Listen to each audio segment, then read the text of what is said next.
এক বছর পর জীবনের মোড় কোথা থেকে কোথায় ঘুরছে বুঝতে পারছি না। জীবনটা কেমন যে হয়ে গেছে বুঝতেই পারছি না। কি ছিলাম, কি হয়েছি, নিজের দিকে তাকাতেই অবাক হয়ে যাই। মানুষের এত পরিবর্তন হয় নিজেকে না দেখলে বুঝতেই পারতাম না। যদিও এর পিছনে একজনের হাত আছে, আমার প্রিয় মানুষটার। অনেক ভালোবাসতাম, এখনো বাসি, এখনো অনেক ভালোবাসি। তবে এখন তাকে পাওয়ার ইচ্ছে নেই। ঘৃণা করতে তো পারি না, ভালোবাসতাম তো তাকে অনেক। এতদিনে হয়তো বিয়ে হয়ে গেছে, বাচ্চাও হয়তো হয়ে গেছে। বাসার লোকজনের থেকে, বন্ধু বান্ধব থেকে অনেক দূরে আছি। ওরা জানেই না আমি বেঁচে আছি না মরে গেছি। কারো সাথে আর কন্ট্রাক্ট রাখিনি নিজের ইচ্ছায়।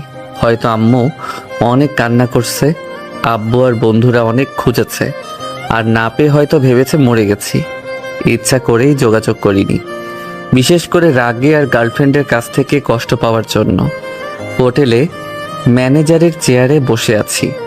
ম্যানেজারের পোস্ট এত সহজে পাওয়া হয়নি। আগে থেকে হোটেলের মালিকের সাথে একটু ভালো সম্পর্ক ছিল। মেইন কথা, উনি আমাকে ওনার হোটেলে কাজটা দিয়েছিলেন। একদিন স্যার আপনাকে একটা কথা বলতাম, কি ভাববেন জানি না। ভাবলাম আপনাকে বিষয়টা বলা খুব প্রয়োজন, তাই বলতে চাইছি। বলো। স্যার, আমাদের ম্যানেজার মনে হচ্ছে টাকা সরায়, আর মাঝে মধ্যে আমাদের মতো কর্মচারীদের সাথে বাজে ব্যবহার করে, আর কিছু করলেই আমাদের টাকা কমিয়ে দেয়। টাকা ছড়ানোর বিষয়ে এর আগে একবার শুনছি, কিন্তু কোনো প্রমাণ পাইনি। প্রমাণ ছাড়া তো আর কাউকে দোষারোপ করতে পারি না। জি স্যার, তা ঠিক আছে। হোটেল মালিক চলে গেল, আমি আমার মতো কাজ করতে লাগলাম। না, এই ম্যানেজারের একটা ব্যবস্থা করতে হবে। শালা অনেক টাকা আমার মেরে দিয়েছে, আর আমাদের মতো কর্মচারীদের সাথে বাজে বিহেভ করে। একটু ভুল করলেই দাঁড়া শালা, তোর ব্যবস্থা করতেছি। ঘর তোর রুমে ক্যামেরা রেখে সবকিছু রেকর্ড করে স্যারকে দেখাবো। আর তোর ছুটি যেই ভাবা সেই কাজ। মার্কেটে গিয়ে একটা বোতাম ক্যামেরা নিয়ে সুযোগ বুঝে ম্যানেজারের রুমে রেখে ল্যাপটপে কানেক্ট করে রাখলাম। বেশি কিছু দিন পর প্রমাণ পেয়েও গেলাম, আর স্যারকে সব কিছু দেখালাম। অফিসার, এনাকে নিয়ে যান। যে থালাতে খায় আর সেই থালাতেই ফুটো করে। পুলিশ ম্যানেজারকে নিয়ে গেল, আর হোটেল মালিক আমার কাছে এলো। এসে বলল, তোমাকে ধন্যবাদ এরকম একটা নেমোখারামকে ধরিয়ে দেওয়ার জন্য। নতুন একটা ম্যানেজার দেখতে হবে। আচ্ছা, আজকের মতো যাই। আচ্ছা যাও, সবাই নিজের মতো কাজ করো। হোটেল মালিক চলে যেতে লাগলো, আর আমরাও আমাদের মতো যেতে লাগলাম। এই আকাশ, দাঁড়াও। হোটেল মালিকের কথা শুনে ঘুরে ওনার দিকে এলাম। জি স্যার, বলেন। আপাতত তুমি এই ম্যানেজারের পদটা দেখো।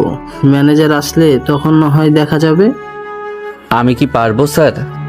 দেখলাম তো সেদিন ইংরেজিতে কথা বলতে পারো।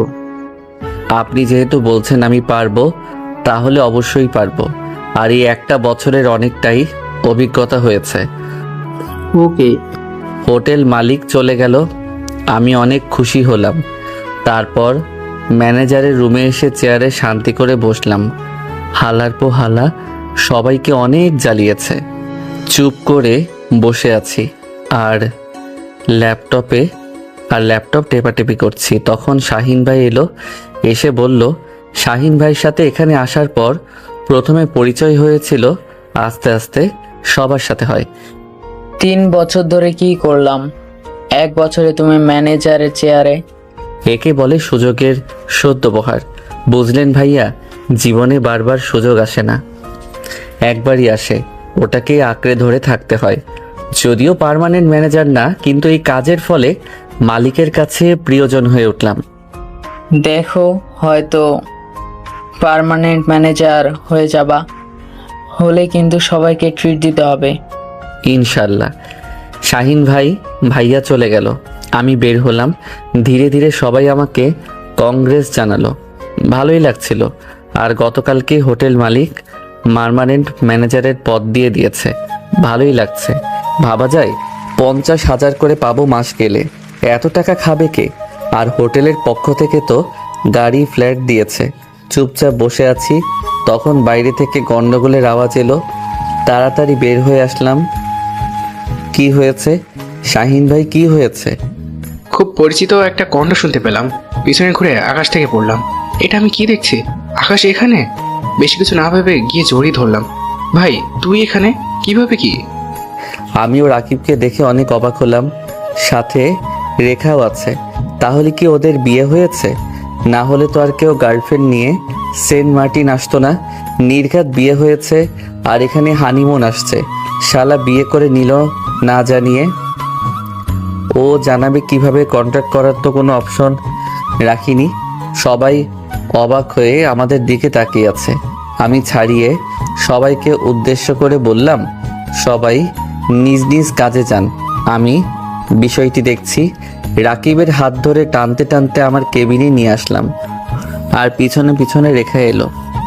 আমি চেয়ারে বসে ওদের সোফায় বসতে বললাম। ওরা দুজন আমার দিকে তাকিয়ে আছে। কিরে, দুজন অমনভাবে তাকিয়ে আছিস কেন? আর বিয়ে কবে করলি? কয়েকদিন আগে বিয়েটা করেছি। বাহ, ভালোই তো।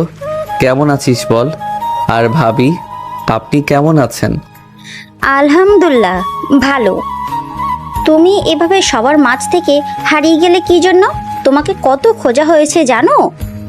আমার কথা বাদ দাও। কিরে, তুই ওভাবে তাকিয়ে আছিস কেন? আমাদের এমনভাবে ছেড়ে যেতে পারলে কিভাবে? আমাদের কথা মনে পড়েনি?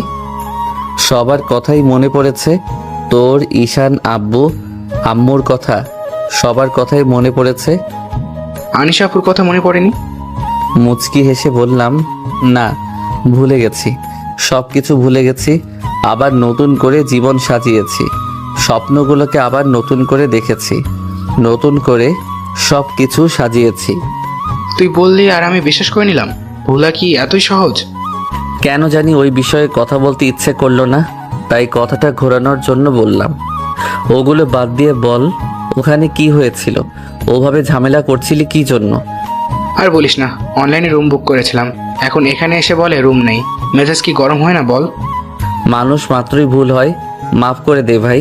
পরবর্তীতে আর এমন ভুল হবে না।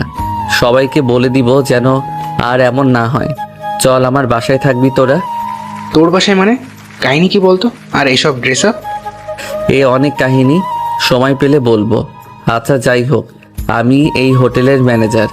হোটেল থেকে একটা ফ্ল্যাট আর গাড়ি দিয়েছে। আচ্ছা, আব্বু আম্মুর কি খবর রে? কেমন আছেন ওনারা? শালা তুই কি মানুষ? আন্টি অনেক অসুস্থ হয়ে পড়েছিল, এখন আলহামদুলিল্লাহ ভালো আছেন। সবাই আমরা তোকে কত জায়গায় খুঁজেছি জানিস? ইচ্ছে করছে কয়েক থাপ্পড় দেই। অভিমান করে কারোর সাথে কথা বলিনি যে ওনারা আমাকে বোঝেনি। কি হয়েছিল না হয়েছিল কিছুই জিজ্ঞেস করেনি।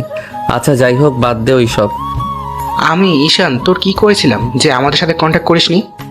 আচ্ছা বাদ দে তো। আর কতদিনের জন্য এখানে আসছিস? তুই কি বাসায় যাবি না? যাব আরও কিছুদিন পর। তারা কাউকে কিছু বলিস না। আমি গিয়ে আব্বু আম্মুকে সারপ্রাইজ দিব। হ্যাঁ চল, আমার বাসায় তোদের নিয়ে যাই। কথা বলছি তখন শাহিন ভাই এলো। এসে বলল, স্যার আর ম্যাম, আপনাদের রুম তৈরি, আপনারা এখন রুমে যেতে পারেন। শাহিন ভাইয়া বাদ দেন, ওরা আমার বাসায় থাকবে। ভাই, এগুলো কি তোমার কাজিন বা ফ্রেন্ড? এ আমার বেস্ট ফ্রেন্ড, আর এটাও ফ্রেন্ড, তবে ও আমার এখন ভাবি। তোর বাসায় যাচ্ছি না, হোটেলে থাকবো। এখানে থাকলে তোর সাথে কথা বলা যাবে, বাসায় থাকলে পাওয়া যাবে না। ওকে, শাহিন ভাই ওদের রুম দেখিয়ে দিয়ে আসেন। শাহিন ভাই ওদের নিয়ে গেল, আর আমি আমার মতো কাজ করতে লাগলাম। সন্ধ্যা হয়ে এসেছে, ভাবছি আগের দিনগুলোর কথা। কত সুন্দর ছিল দিনগুলো। প্রিয় মানুষটার সাথে ঘন্টার পর ঘন্টা কথা বলা, তার হাত ধরে ঘোরাঘুরি করা, বন্ধুদের সাথে আড্ডা, আব্বু আম্মুর ভালোবাসা। জানেন তো প্রিয় মানুষটা কে ছিল? তবে মাঝে কি ঘটেছিল তা জানেন না। সাথে থাকেন, জানতে পেরে যাবেন। চুপ করে বসে আছি, তখন রাকিব এলো। এসে বলল, আমরা একটু আশেপাশে ঘুরতে বের হলাম, তোর সাথে কিন্তু ডিনার করব। ওকে ঠিক আছে। রাকিব আর রেখা চলে গেল। আমি চুপ করে বসে থাকলাম। আজকে খুব করে পুরনো দিনের কথাগুলো মনে পড়ছে। কোনো কিছুই ভালো লাগছে না। রাত 10টার দিকে রাকিব আর রেখা এলো। চল খেয়ে আসি। ওকে চলো তাহলে। তারপর রেস্টুরেন্টে এলাম, এসে খাবার খেলাম। বিলটা আমি দিলাম। তুই কি জন্য বিল দিলি? বাদ দে তো। আচ্ছা তোরা থাক, আমি বাসায় গেলাম। ওকে ঠিক আছে, আগামীকাল সকালে কথা হবে। ওখান থেকে বাসায় চলে এলাম। এসে ফ্রেশ হয়ে শুয়ে পড়লাম। চোখে ঘুম নেই। অনেকক্ষণ ধরে ঘুমানোর চেষ্টা করছি, কিন্তু ঘুম আসছে না। বিছানা ছেড়ে উঠে বেলকনিতে এলাম। এসে চুপচাপ দাঁড়িয়ে থাকলাম। কতক্ষণ দাঁড়িয়ে থাকলাম জানি না। আকাশের দিকে তাকিয়ে আছি। আকাশে চাঁদ নেই, তারাগুলো জ্বলজ্বল করছে। ঘুটঘুটে অন্ধকার। ফোনটা বের করে দেখি রাত 2টা বাজে। এখন কেমন ঘুম ঘুম পাচ্ছে, তাই ঘুমিয়ে পড়লাম। সকালে ঘুম ভাঙলো। ঘুম থেকে উঠে দেখি সকাল 10টা বাজে। সর্বনাশ, দেরি হয়ে গেল। তাড়াতাড়ি উঠে ফ্রেশ হয়ে গাড়ি নিয়ে হোটেলে চলে এলাম। হোটেলে আসতেই ভাই, আপনার বন্ধু আপনাকে খুঁজতেছিল। ও, ওরা কি বাইরে ঘুরতে গেছে? ওরা বাইরে ঘুরতে গেছে। ও আচ্ছা, যাই হোক। শাহিন ভাই, কাউকে দিয়ে খাবার পাঠিয়ে দেন তো, সকালে খাওয়া হয়নি। ওকে। আর কতদিন সিঙ্গেল থাকবা? এইবার তো বিয়ে করো। করবো ভাই।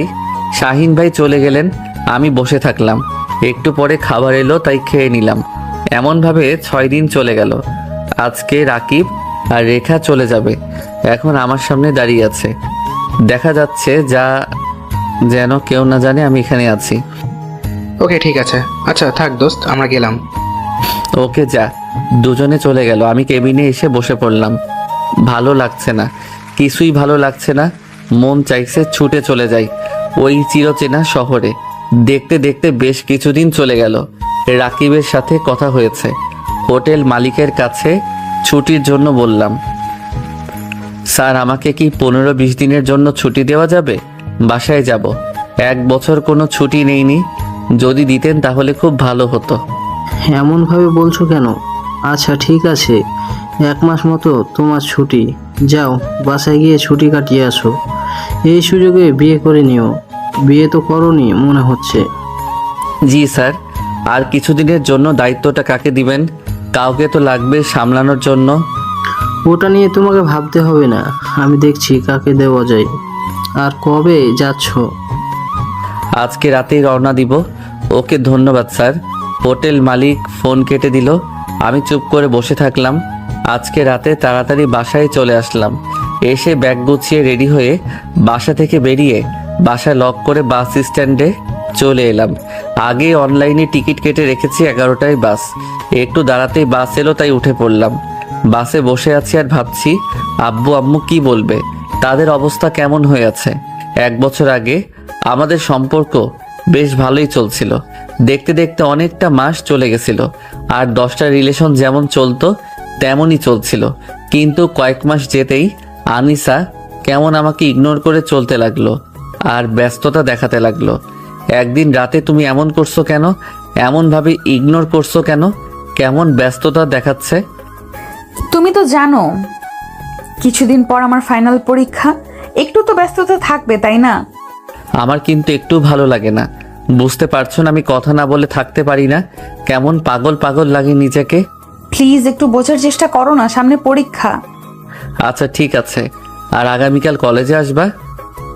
না গো, কলেজে যাব না, অনেক পড়াশোনা আছে। পরীক্ষার আগের দিন একেবারে যাব। কিন্তু আমি থাকবো কিভাবে? আমি কিন্তু তোমার বাসায় গিয়ে উঠবো। আসো, যদি আমাকে সমাজের মানুষের কাছে খারাপ বলে বিবেচিত করতে চাও তো। আর সামনাসামনি দেখতে হবে এমন তো না। ফোন কি করতে আছে? আচ্ছা ঠিক আছে। আচ্ছা তুমি পড়ো তাহলে। এক প্রকার রাগ দেখিয়ে ফোন কেটে দিলাম। কিন্তু আশ্চর্য হলাম যখন ও আমাকে আর ফোন করলো না। বেশ কিছুক্ষণ অপেক্ষা করলাম, কিন্তু তাও ফোন এলো না। হঠাৎ কি ভেবে যেন চোখ দিয়ে পানি বের হয়ে গেল। বুকের ভিতরে কেমন একটা চাপা কষ্ট অনুভব করলাম। আচ্ছা ও কি বুঝলো না আমি রাগ করে ফোন কেটে দিয়েছি? ও বুঝেও আমাকে ফোন দিল না। কেন এমন করছে? ও পড়ছে ঠিক আছে, কিন্তু তাই বলে কি ও আমার রাগ ভাঙাবে না? ওর কাছে কি আমার রাগ করার কোনো মূল্য নেই? আচ্ছা ও তো আর সবসময় পড়াশোনা করে না, ও তো ফ্রি সময়ে ফোন দিতে পারে, কিন্তু তাও দিচ্ছে না। চোখের পানি মুছে কোনো রকম ঘুমিয়ে পড়লাম। পরের দিন সকালে ঘুম থেকে উঠে ফোন হাতে নিলাম, দেখি গুড মর্নিং উইশ করেছে। আমিও উইশ করলাম, তারপর লিখলাম কি করো বেগম, কিন্তু কোনো রেসপন্স নেই। মেসেজ ডেলিভারি হলো, কিন্তু সিন বা রিপ্লাই দিচ্ছে না। অত কিছু না ভেবে উঠে ফ্রেশ হয়ে খেয়ে এলাম। এসে আবার ফোন হাতে নিয়ে দেখি ফোন দিয়েছে। তাড়াতাড়ি ফোন দিলাম, কিন্তু বিজি দেখাচ্ছে। বেশ কয়েকবার ফোন দিলাম, কিন্তু এখনও কথা বলে যাচ্ছে। কলেজে যাবার জন্য রেডি হলাম, তখন আবার দিলাম, কিন্তু এখনও সেম। এত কথা বলে কার সাথে বুকের বাম পাশটা কেমন যেন করছে। ও আবার নতুন কাউকে পেয়ে গেল না তো? না চাইতেও মাথায় এইসব ঘুরঘুর করছে। ভাবছি এইসব ভাববো না, কিন্তু তাও মাথায় এগুলোই ঘুরছে। তারপর কলেজে চলে এলাম, এসে বন্ধুদের পাশে বসে পড়লাম। কি রে, মুড অফ কেন? কিছু কি হয়েছে? না, এমন কিছু না, এমনিতেই ভালো লাগছে। ঢং না করে বল কি হয়েছে। টং মেয়েদের অলংকার, ওটা কি ছেলেদের সাজে? সাজে না, কিন্তু তুই তো করেছিস। কেমন চোখে নিচে কালো দাগ পড়েছে? রাতে কি ঘুমাস না ঠিক মতো? আগে তো এমন ছিলি না, আগে তো কত চঞ্চল ছিলি, আর এখন কেমন জানি চুপ হয়ে গেছিস। আবার কোনো সমস্যা হয়েছে? সমস্যা হয়নি, কেমন ইগনোর করছো। ফোন দিচ্ছি তেমন রিসিভ করে না, অনেক ব্যস্ততা দেখাচ্ছে। ওহ, কিছুদিন পর না আনিশাপুর পরীক্ষা, হয়তো পড়াশোনা নিয়ে অনেক ব্যস্ত। তাই বলে কি সব সময় পড়ে? সবসময় কি পড়া যায়? খাওয়া দাওয়া আছে, নামাজ আছে, ঘুম আছে, মাইন্ড ফ্রেশ করার জন্য বিশ্রাম আছে। তাহলে আমার সময়টা কোথায় বলতো? ও তাহলে আমার সাথে কথা বলবে কবে? আচ্ছা মানলাম এগুলো করে, কিন্তু ও কি আমাকে ফোন দেয় বা আমি দিলে রিসিভ করে? ফোন দিতে দিতে পাগল হয়ে যায়, কিন্তু ও রিসিভ করার প্রয়োজন মনে করে না। মাঝে মধ্যে ফোন অফ করে দেয়। আমার কি ওর সাথে কথা বলতে ইচ্ছে করে না? আমার কি কষ্ট হয় না? আমার কি খারাপ লাগে না? যখন এমন করে তখন বুকটা ফেটে কান্না আসে, অনেক কষ্ট হয়। আমি কিভাবে বলবো কেন এমন করছে? তো কেন রেখা তোর সাথে এমন করে না? ওর সাহস হবে না, করলেই যে কানের উপর দুইটা পড়ে যাবে। তুই মারতে পারবি, কারণ ও তোর সেম এজের, কিন্তু আমি তো পারবো না, বা বেশি কিছু বলতেও পারি না। তেমন কিছু বললেই রাগ করে বসে থাকে, ঘুরে আমাকেই রাগ ভাঙাতে হয়। আমি কি বলবো বুঝতে পারছি না। আর ঈশান কিন্তু তোকে বলেছিল তোকে এসব সহ্য করার ক্ষমতা রাখতে হবে, তাহলে প্রেম কর, না হলে করিস না। আমি আর কিছু বললাম না, চুপ করে থাকলাম। রেখা আসতেই ও চলে গেল। ঈশান তো নেই, ও আমেরিকা চলে গেছে। 3 জনের ভিতরে 1 জন কমে গেছে। চুপ করে বসে আছি আর ভাবছি কি থেকে কি হচ্ছে। মাঝে মধ্যে এগুলো ভাবতে গিয়ে মাথাটা ব্যথা শুরু করে। চুপচাপ বসে থাকলাম। একটু পর ক্লাসের সময় হতেই উঠে ক্লাসে এলাম। রাকিব এলো, তারপর দুজনে এক সিটে বসে থাকলাম। ক্লাস করছি, কিন্তু ভালো লাগছে না। মনের ভিতরে ভালো না থাকলে কি আর কিছু ভালো লাগে? টিফিন পিরিয়ডে ক্লাস থেকে বের হলাম, দেখি আনিসা কলেজ থেকে বের হচ্ছে। আমি ফোন বের করে দাঁড়ানোর জন্য ফোন করলাম, দেখলাম ফোন দেখে কেটে গেল। ওর এমন ব্যবহার দেখে অবাক হলাম, আর ফোন দিলাম না। আমি রাকিব ঘোরাঘুরি করে আবার ক্লাসে এসে ক্লাস করতে লাগলাম। মানুষ এমনও হয়, ওকে না দেখলে বুঝতেই পারতাম না। আমার কষ্টগুলো ওর কাছে কষ্টই মনে হচ্ছে না। দুপুরে কলেজ থেকে এসে ফোন দিলাম, কিন্তু রিসিভ করলো না। বেশ কয়েকবার ফোন দিলাম, কিন্তু রিসিভ করলো না। মেসেজ করলাম, এমন করছো কেন? আমি কি করেছি? ফোন দেখেও ফোন ব্যাক করলা না, ফোন দিলে কেটে দাও। তোমার এমন ব্যবহারে না অনেক কষ্ট হচ্ছে। কিন্তু কোনো রিপ্লাই নেই। আমিও না কেমন মেয়েদের মতো হয়ে গেছি, একটুতেই চোখ দিয়ে পানি বের হয়ে যাচ্ছে। মন থেকে কাউকে ভালোবাসলে হয়তো এমনই হয়। শুয়ে থাকতে থাকতে ঘুমিয়ে পড়লাম। বিকেলে ফোনের রিংটনে ঘুম ভাঙলো, দেখি আনিসা ফোন দিয়েছে। ভাবলাম রাগ দেখিয়ে ফোন রিসিভ করব না। প্রথমবার কেটে গেল, আর কোনো ফোন এলো না। আমার তো অনেক কথা বলতে ইচ্ছে করে, খুব করে ইচ্ছে করছে, তাই আর রাগ করে থাকতে পারলাম না। আমি ফোন দিলাম, ফোন রিসিভ করতেই বলল, কাকে রাগ দেখাচ্ছ? আমাকে রাগ দেখিয়ে কোনো লাভ নেই। ওর এমন কথা শুনে কথা বলার যেন ভাষা হারিয়ে ফেললাম। তাহলে কি আমি ওর উপর কোনো অধিকার রাখি না? তোমার উপর কি তাহলে আমার কোনো অধিকার নেই? আমি ওইরকম কিছু বোঝাতে চাইনি। তাহলে তুমি কি বোঝাতে চাচ্ছ? কি আমাকে আর ভালো লাগে না? আমাকে অসহ্য লাগে? দেখো, আমি ঝগড়া করার মুডে নেই। আর তুমি এগুলো কি বলছো? তুমি আমার সিচুয়েশন কেন বুঝতে চাইছো না? আমি সব কিছুই বুঝতে পারছি, তুমি আমাকে বুঝতে পারছো না, তুমি আমাকে বুঝতে চাইছো না। আমার কষ্টগুলো তোমার কাছে কষ্ট মনে হচ্ছে না। এগুলো আমার ভালো লাগছে না। তুমি এগুলো কি করছো? সত্যি মন থেকে ভালোবাসি তো, তাই তোমার এমন ইগনোর সহ্য হয় না। কেন বুঝতে চাইছো না? তোমার সাথে এক মুহূর্ত কথা না হলে আমার দম বন্ধ হয়ে আসে। প্লিজ এইবার চুপ যাও, এগুলো আর ভালো লাগছে না। তুমি না বললে পরীক্ষার আগের দিন কলেজে যাবা, এর আগে যাবা না? তাহলে আজকে কি জন্য গেছিলা? আমি ফোন দিলাম কিন্তু তুমি কেটে দিলা, সমস্যা কি তোমার? সব জায়গায় গেলে কি তোমার পারমিশন নেওয়া লাগবে? আমার ইচ্ছে হয়েছে তাই গিয়েছিলাম। আলতু ফালতু কথা শুরু করেছো। ফোন রাখো, অসহ্য। ফোন কেটে দিল। দিন দিন ওর ব্যবহারে অবাকের পর অবাক হয়ে যাচ্ছি। আবার ফোন দিলাম, কেটে দিল, আবার দিলাম, কেটে দিল। এভাবে বেশ কয়েকবার ফোন দিলাম, কেটে দিল। এক সময় ফোন অফ করে দিল। রাগের চোটে ফোন বিছানায় ফেলে দিয়ে কান্না করে দিলাম। না, ওকে ওর মতো ছেড়ে দিব, কোনো ফোন মেসেজ দিব না। কিন্তু আমি কি পারবো? ভালোবাসি যে অনেক, অনেক বেশি ভালোবাসি। পারি না তো কথা না বলে থাকতে। চুপ করে শুয়ে রইলাম। বেশ কিছুক্ষণ পরে ফোন বেজে উঠল। ফোনের দিকে তাকিয়ে দেখি রাকিব ফোন দিয়েছে। ফোন রিসিভ করে বললাম, বল। আড্ডা দিতে আয়। ভালো লাগছে না। আয় শালা, ভালো লাগবে। আচ্ছা রাখ। ফোন কেটে উঠে ভালোভাবে ফ্রেশ হয়ে রুমে এলাম। এসে অনেকগুলো সরি লিখে পাঠালাম। আর লিখলাম, যদি কোনো দিন হারিয়ে যাই তাহলে বুঝতে পারবি কি হারিয়ে ফেলেছ। তারপর রেডি হয়ে আড্ডা দিতে এলাম। এসে চুপ করে বসে আছি, তখন রাকিব বলল, তুই এমন করে থাকলে চলবে? এমন কেন করছিস? তোর এমন অবস্থা ভালো লাগছে না। আমি কি করবো বল? নিজেকে অনেক বোঝানোর চেষ্টা করি কিন্তু হচ্ছে না। ওর কি একটু সময় হয় না আমার সাথে কথা বলার? আমি কি ওর কাছে খুব বেশি একটা জিনিস চাচ্ছি? একটু তো সময় চাচ্ছি। কিছুদিন কথা বলা অফ রাখ। তুই বেশি পাগলামি করছিস, তাই এমন আরো ইগনোর করছে। তুই কিছুদিন চুপ হয়ে যা। তোর চুপ থাকাও যদি ওর ইগনোর করা কমাতে না পারে, তাহলে আমি বলি কি, ব্রেকআপ করে নে, না হলে কখনো শান্তি পাবি না। আমি তো পারি না। ভাবি রাগ করে থাকবো, রাগ দেখাবো, কিন্তু পারি না। পারিস না, পারতে হবে। এমন তো তুই ছিলি না। চুপ করে থাকলাম। কিছুই ভালো লাগছে না। জানিস আমি রাগ করলে কখনো রাগ ভাঙানোর চেষ্টা করে না। রাগ করে ফোন কেটে দিলে কখনো আর ফোন দেয় না। কখনো অভিমান ভাঙানোর চেষ্টা করে না। খুব কষ্ট, কিন্তু আমি কিছুই করতে পারি না। আমি কি বলবো বল? আচ্ছা চল কোথাও থেকে ঘুরে আসি। তারপর ঘুরতে বের হলাম। বেশ কিছুক্ষণ ঘোরাঘুরি করে রাতে ফিরলাম। বেশ কয়েকবার ফোন চেক করেছি, মেসেজ দেখেছি কিন্তু কিনা দেখে নাই। রাতে খাওয়া দাওয়া করে ফোন দিলাম কিন্তু রিসিভ করলো না। এক নাগাড়ে অনেকবার ফোন দিলাম কিন্তু রিসিভ করলো না। চুপ করে আছি আর ভাবছি আমি কেন এত পাগলামি করছি। আচ্ছা, ওর কি কথা বলতে ইচ্ছে করে না আমার সাথে? করলে তো অবশ্যই পাগলামি করতো না। অনেক হয়েছে, আর ওকে ফোন দিব না, আর মেসেজ দিব না। চুপচাপ শুয়ে আছি বিছানায়, এদিকে ওদিকে করছি কিন্তু ঘুম আসছে না। বেশ কিছুক্ষণ পরে আবার মেসেজ দিলাম। কখনো কারোর সাথে কথা বলার জন্য ছটফট করেছো? যদি কখনো করো তাহলে বুঝবা এটা কতটা যন্ত্রণা দেয়। মেসেজ গেল না। শুয়ে থাকতে থাকতে জানি না কখন ঘুমিয়ে পড়েছি। পরের দিন সব রাগ অভিমান গায়েব, মনে হচ্ছে কিছুই হয়নি। গুড মর্নিং উইশ করলাম, এখনো অনলাইন হয়নি। বেশ কিছুক্ষণ পরে ফোন এলো। ফোন রিসিভ করলাম, নর্মালভাবে কথা বললাম। মনে হচ্ছে কিছুই হয়নি।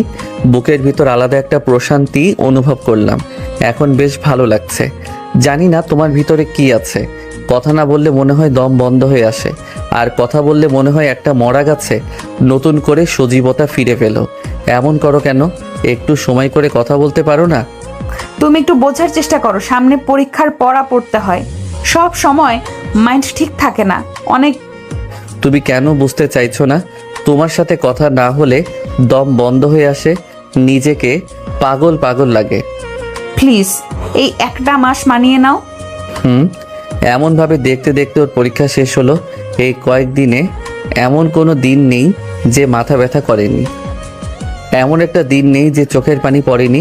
খুব কষ্ট হয় কথা বলার জন্য, ছটফট করি, কিন্তু বিধিবাম ওর ইচ্ছে না হলে ফোন রিসিভ করে না। আমি যদি ফোন দিতে দিতে পাগল হয়ে যাই তাও না। যখন ফোন দিই তখন 20-30 বার ফোন দিই কিন্তু কোনো রেসপন্স করে না। আমি কেমন যেন হয়ে গেছি।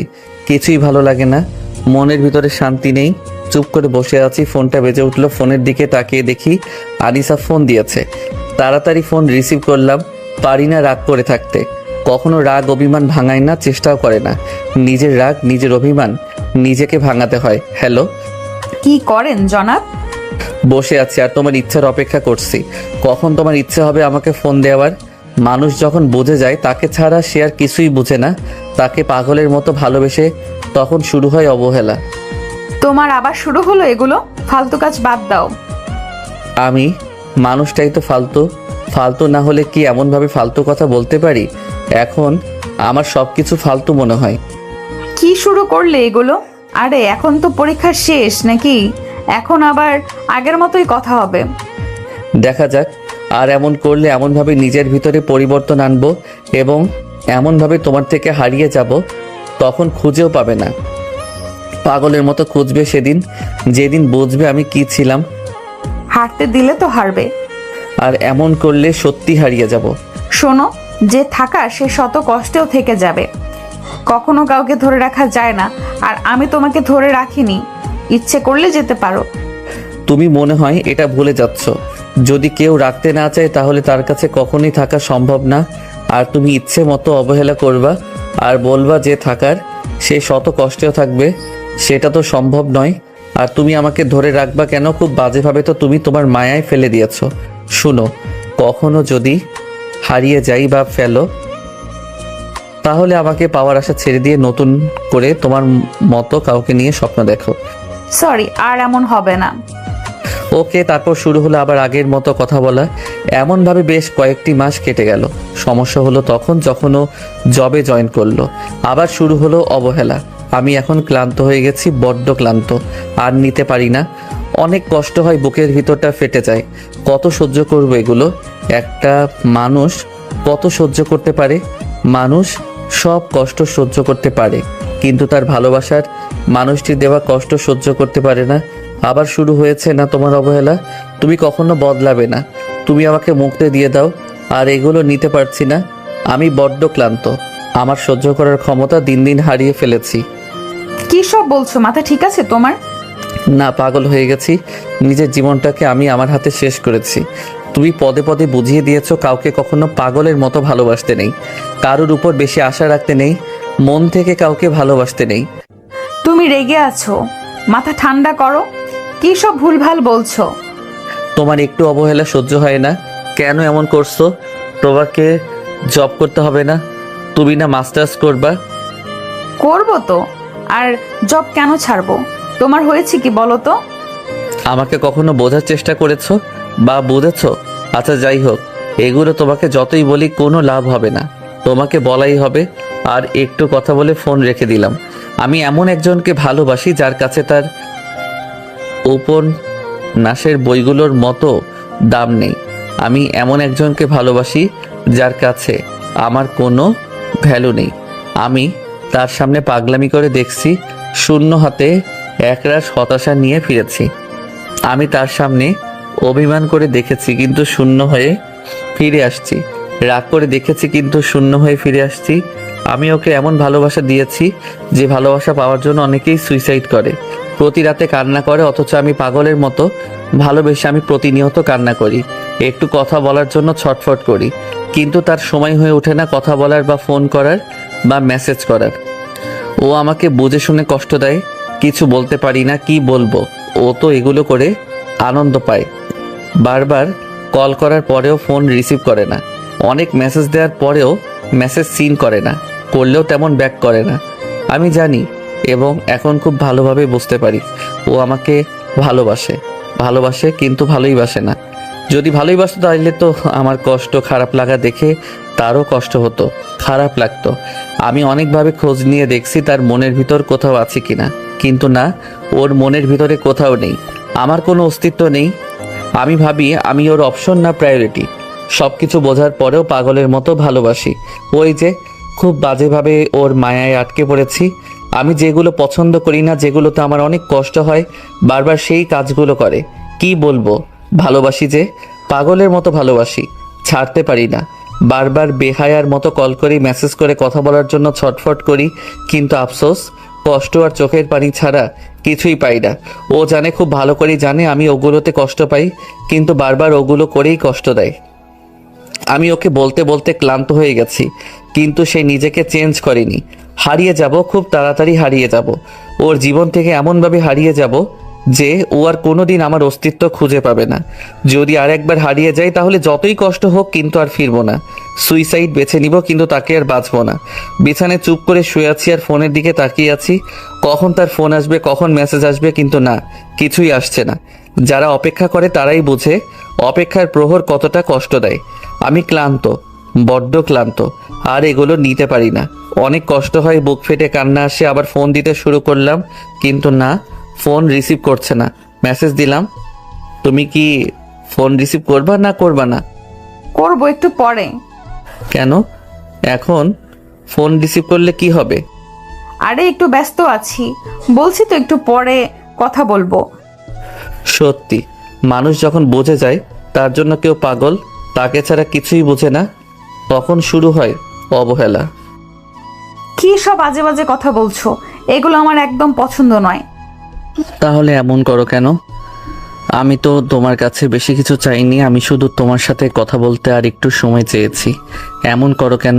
কষ্ট হয় অনেক, খুব করে কথা বলতে ইচ্ছে, তাই তো তোমাকে ফোন দেই, কিন্তু তুমি রিসিভ করো না। আমি জানি তুমি ইচ্ছে করেই করো, আমাকে কষ্ট দিয়ে খুব আনন্দ পাও, তাই তো? আনন্দ নিতে থাকো, যখন হারিয়ে যাব তখন দেখবো তুমি কাকে ইগনোর করো। কি শুরু করেছো? দেখো, এগুলো আমার ভালো লাগে না।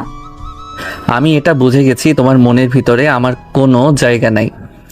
যদি মনের ভিতরে জায়গা থাকতো তাহলে আমি না, তুমি আমার এমন ভালোবাসা পাওয়ার পর আমার সাথে কথা বলার জন্য ছটফট করতে, আমার মেসেজের অপেক্ষায় থাকতে, পাগলের মতো ফোন দিতে। কিন্তু আফসোস, আমি তো খুব খুব বাজেভাবে তোমার মায়ায় আটকে পড়েছি। সত্যি ভালোবাসি তো, তাই তোমার কাছে আজকে এগুলো মজা লাগছে। থাকো তুমি। ওই হ্যালো, অফলাইনে চলে গেল। যদি কখনো হারিয়ে যায় তাহলে বুঝবা। চোখ দিয়ে পানি বের হয়ে গেল। আমি এমন কেন, এত বেহাইয়া কেন? আমি তো আগে এমন ছিলাম না, এখন কেন এমন হয়ে গেল জীবনটা? কত হাসি খুশি জীবন ছিল। আমি ওর লাইফ থেকে অনেক দূরে চলে যাব, অনেক দূরে, কিন্তু আমি থাকতে পারবো। টিকটকে স্ট্যাটাসগুলো দেখতে লাগলাম। কিছুক্ষণ দেখে বের হয়ে গল্প লিখতে বসলাম। মন ভালো নেই, লিখতে ইচ্ছে করছে না, কিন্তু কি করার, নিজের কষ্টের কথাগুলো লিখতে শুরু করলাম। চুপ করে শুয়ে আছি, তখন আম্মু এলো। এই ওঠ, উঠে গোসল করে আয়। আর খাবি কখন? এই তো উঠছি। কি হয়েছে তোর? দিন দিন কেমন যেন হয়ে গেছিস। আগের মতো হাসতে দেখতে পাই না। মন খারাপ করে থাকিস? বৌমা কিছু বলেছে? ঝগড়া হয়েছে? না আম্মু, তেমন কিছু হয়নি, এমনিতেই শরীর খারাপ করছে। আমি তোর পেট থেকে হইনি, তুই আমার পেট থেকে হয়েছিস। বুঝি সব কিছুই বোঝে। এমন করে থাকলে চলবে? পড়ালেখা নষ্ট হয়ে যাবে। শোন, টাকা পয়সা হলে না মেয়ের অভাব থাকবে না, ওর থেকে সুন্দর সুন্দর মেয়ে পাওয়া যাবে। আম্মুকে কে বোঝাবে আমার সুন্দর লাগবে না? ওকেই লাগবে, আমার ওকেই চাই। চুপচাপ খেয়ে চলে এলাম। খাওয়া শেষ করে রুমে এসে শুয়ে ভাবতে থাকলাম, সত্যি আমি এত বেহায়া কেন? ও এত এত অবহেলা করে, তাও বারবার ওর কথাই ভাবি, ওকেই মিস করি। আবার ফোন দিলাম, রিসিভ করলো না। 2 বার দেওয়ার পর রিসিভ করলো। কি মনে পড়ে না? ইচ্ছা করে না কথা বলতে? পরে তো, কিন্তু পারি না। আমি জানি তুমি এতটাও ব্যস্ত না যে আমাকে দেওয়ার মতো সময় হবে না। তা যাই হোক, খেয়েছো? শরীরের অবস্থা কেমন? খাওয়া দাওয়া হয়েছে তোমার? আলহামদুলিল্লাহ ভালো। কি করো? শুয়ে আছি। তুমি? আমিও। আচ্ছা, আমাকে কি মনে পড়ে না তোমার? একবার ফোন দিয়ে কথা বলতে ইচ্ছে হয় না? ইচ্ছা করে না খোঁজ খবর নিতে? আমি কেমন আছি, কি করছি? এমন করো কেন? তুমি বোঝো না আমার কষ্ট হয়? আমি তো তোমার কাছে খুব বেশি কিছু চাই না। আমাকে একটু কি সময় দেওয়া যায় না? আমাকে কি একটু ভালোবাসা যায় না? আমার অনেক কষ্ট হয়, বুকের ভিতরটা ফেটে যায়। এমন কেন করো? ইচ্ছে তো করে কথা বলতে, কিন্তু পারি না। যেদিন থাকবো না সেদিন বুঝবা কি ছিলাম। মানুষ না সময় থাকতে মূল্য বুঝে না, হারিয়ে গেলে ঠিক বুঝবা। চাই নাকি? কোথায় যাবা শুনি? তোমার থেকে অনেক দূরে, যেখানে তুমি আমাকে পাবে না। জানো, কোনো একদিন এটা ভেবে কেঁদে ফেলবা যে একজন পাগল ছিল, আমাকে অনেক ভালোবাসতো, আমার সাথে একটু কথা বলার জন্য ছটফট করতো। সাথে আমাকেও নিয়ে যেও। তুমি কি চাও? যদি আমাকে নাই ভালো লাগে, বিরক্ত লাগে, তাহলে বলে দাও না কেন? আমি তো তাহলেই নিশ্চুপ হয়ে কোনো কথা ছাড়াই চলে যেতে পারবো। আমি কি ধরে রেখেছি? এমন ভাবে বলছে মনে হচ্ছে আমি ওকে জোর করে রেখে দিয়েছি। যাবা তো যাও। আমাকে একটু ভালোবাসো না? না, বাসি না। বাই, পরে কথা হবে। আনিসা কল কেটে দিল। আমি ফোনের দিকে তাকিয়ে আছি, ভিতরটা কষ্টে ফেটে যাচ্ছে, অনেক কষ্ট হচ্ছে। আমি ওর কাছ থেকে কি এমন চাইছি যে ও আমার সাথে এমন করছে? আমি তো ওর কাছে বেশি কিছু চাই না। জীবনটা এমন কেন হলো? আমি তো এমন জীবন চাই না। আমি তো এমন কাউকে চাইনি যে আমাকে বুঝবে না, আমার কষ্টগুলোকে বুঝবে না। আল্লাহ, ও আল্লাহ, জীবনটা এমন কেন বানাইলা? আমি তো এমন জীবন চাইনি। আগে কত ভালো ছিলাম, কত হাসি খুশি ছিলাম। ও আমাকে কেন বুঝতে চাইছে না? আমার কষ্ট হয় জানার পরও আমাকে কষ্ট দেয়। আমি নিজেকে চেঞ্জ করে ফেলবো, এমন পরিবর্তন করব যে আমি আমাকেই চিনতে পারবো না। অনেক হয়েছে, আর না, এবার নিজেকে বদলানোর সময় হয়ে এসেছে। চুপচাপ শুয়ে পড়লাম। বিকেলে উঠে ওর বাসার সামনে এলাম, ফোন দিলাম কিন্তু রিসিভ করলো না। মেসেজ দিলাম, বাসার সামনে দাঁড়িয়ে আছি, নিচে আসো। চুপচাপ দাঁড়িয়ে আছি, কোনো রেসপন্স নেই, কোনো ফোন বা মেসেজ নেই। অনেকক্ষণ দাঁড়িয়ে আছি, হঠাৎ করে দেখলাম আনিসা আর ওই ছেলেটা, মানে ওর ফ্রেন্ড, বাইকে করে আসছে। অনেক খুশি, দেখেই বোঝা যাচ্ছে। এমন দেখে শরীরের সমস্ত রাগ মাথায় উঠে গেছে। আনিসা আমার দিকে অবাক হয়ে তাকিয়ে আছে। ছেলেটা বাইক দাঁড় করাতে ও তাড়াতাড়ি নেমে গেল। আমি কিছু বলছি না, রাগটাকে কন্ট্রোল করার চেষ্টা করছি। তুমি এখানে কেন? একটা ফোন দাওনি কেন? রেগে ওর দিকে তাকালাম। অন্য পুরুষের সাথে ফষ্টি নষ্টি করে বেড়ালে বুঝবি কি করে ফোন দিয়েছি না মেসেজ দিয়েছি? মুখ সামলে কথা বলবা, এগুলো কিন্তু বেশি বেশি হয়ে যাচ্ছে। তোকে এর আগে বারণ করিনি, তুই এর সাথে মিশবি না, বহুবার বারণ করেছি, তাও তুই বারবার ওর সাথে কথা বলিস, বাইকে ঘুরিস। দেখো, আমাদের ভেতরে তেমন কিছু নেই। ও আমার জাস্ট ফ্রেন্ড, এর বাইরে কিছু নয়। ওর সাথে প্রায় 7 বছর থেকে বন্ধুত্ব আছে। কিভাবে ওর সাথে সম্পর্ক নষ্ট করব? আর কথা বললে, ওর সাথে ঘুরলে সমস্যাটা কোথায় হচ্ছে? এর জন্য তুই ইগনোর করছিস, তাই তো? ভদ্রভাবে কথা বলো। বুঝেছি, সবকিছুই বুঝেছি। সবকিছু বুঝিয়ে দিলে, শিখিয়ে দিলে।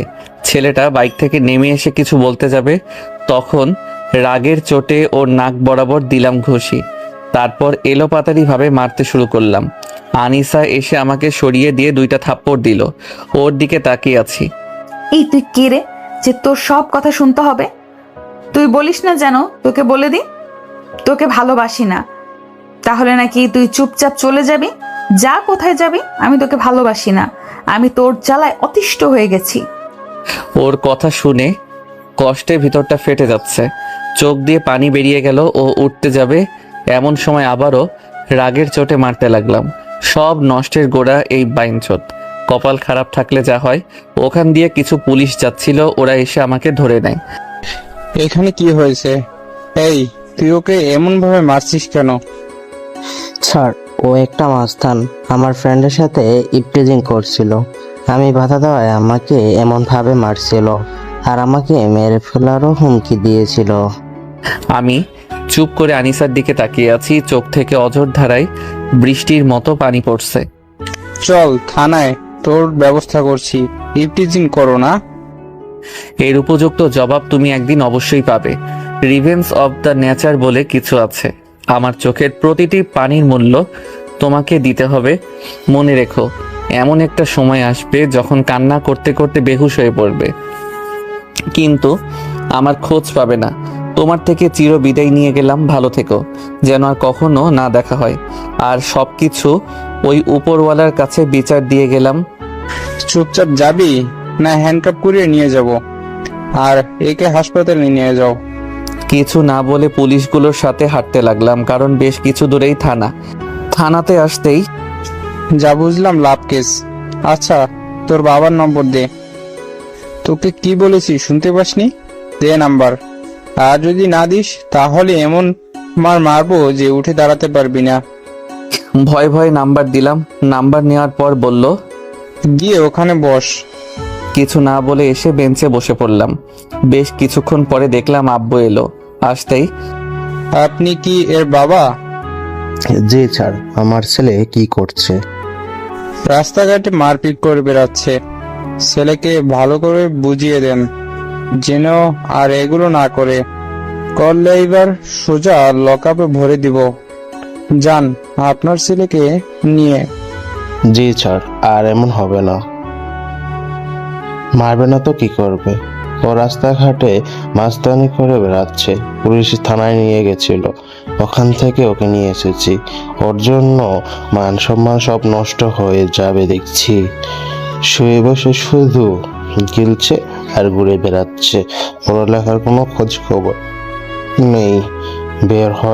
বের হ আমার বাড়ি থেকে। থাকতে হবে না, বের হ। আব্বু ঠেলতে ঠেলতে বাসার বাইরে করে দিল। আমি চুপ করে আছি। ভালো লাগছে না, তাই হাঁটতে হাঁটতে চলে এলাম। ও তো সত্যি সত্যি চলে যাচ্ছে, ওকে আটকাও। ও কোথাও যাবে না, দেখো একটু পরে বাড়িতে ফিরে আসবে। তারপর আর সেদিন বাড়ি ফিরিনি, চলে আসি এখানে। সেদিন অনেক কষ্ট পেয়েছিলাম, তার উপর আব্বুর অমন ব্যবহার। কি হয়েছিল জানতেই চাইনি, এসেই মারতে শুরু করে দিয়েছিল। তাই রাগে দুঃখে বাসা ছেড়ে দেই। পকেটে কিছু টাকা ছিল, ওটা দিয়ে সেন্ট মার্টিন চলে আসি। আর ফিরিনি বাসায়।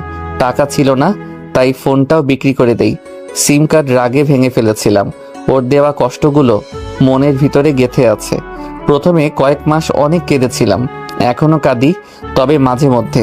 ওকে আমি কখনোই ক্ষমা করব না। এই দেখেন, আপনাদের সাথে কথা বলতে বলতে অনেক রাত হয়ে গেছে, এখন ঘুমাই। তারপর দিলাম ঘুম। সকাল 7টায় সেই চিরচেনা শহরে আসলাম। বাস থেকে নেমে একটা সিএনজি নিয়ে বাসায় ফিরলাম 8:30-এ। বাসায় এসে দরজায় টোকা দিলাম, দেখি খোলাই আছে, তাই ভিতরে এলাম। দেখি আম্মু চুপচাপ বসে আছে, চেহারা আর আগের মতো নেই। আমাকে দেখে এক প্রকার দৌড়ে এসে জড়িয়ে ধরে কাঁদতে লাগলো। এতদিন কোথায় ছিলি তুই? কেন সেদিন ছেড়ে চলে গিয়েছিলি? তোর আবু বলেছে বলে চলে যেতে হবে? কিছু বলছি না, চুপ করে দাঁড়িয়ে আছি। আমারও চোখ দিয়ে পানি বেরিয়ে গেল। কেন এতদিন পর এলি? কেন ছেড়ে গেছিলে? চোখের পানি মুছে বললাম, এমনিতেই। আচ্ছা বলো, কেমন আছো তুমি? আব্বু কোথায় আছে? একদিন ভালো ছিলাম না, এখন আমি অনেক ভালো আছি। তুই কেমন আছিস? আলহামদুলিল্লাহ, অনেক ভালো আছি। কিছু খাইনি, খেতে তো দিবা। তুই ফ্রেশ হয়ে আয়, আমি এখনই খাবার দিচ্ছি। আচ্ছা। আম্মুকে ছেড়ে দিয়ে ব্যাগ রেখে ব্যাগ থেকে জামা কাপড় বের করে ওয়াশরুমে এসে ফ্রেশ হলাম। তারপর খাবার জন্য বাইরে এসে খেতে বসলাম। সত্যি বলতে অনেক খিদে পেয়েছে। সকালে নাস্তা করতে পারতাম বাইরে, কিন্তু আম্মুর হাতে রান্না খাবো বলে খাইনি। আমি খাচ্ছি আর আম্মু আমার দিকে তাকিয়ে আছে। আমি কিছু বললাম না, খাওয়া শেষ করলাম। খাওয়া শেষ করতে করতে আব্বু হাজির। তোকে বলছি বলে সত্যি সত্যি চলে যাবি? আমাদের কথা তুই একবারও ভাবিসনি। আমার কথা বাদ দিলাম, তোর আম্মুর কথা তো ভাবতি। তোকে ছাড়া তোর আম্মু কেমন থাকবে, আমাদের কি অবস্থা হবে? কোথায় ছিলি এতদিন? আব্বুর দিকে তাকিয়ে দেখি চোখে পানি। আব্বুর চোখে এই প্রথম পানি দেখলাম। আব্বু আম্মুকে অনেক কষ্ট দিয়ে ফেলেছি, বুঝতে পারছি। সরি, আর কখনো এমন হবে না। এতদিন আসিসনি কেন? আগে আসতে পারতি না? আচ্ছা, সবকিছু বলছি। এতদিন সেন্ট মার্টিনে ছিলাম, মানে কক্সবাজার।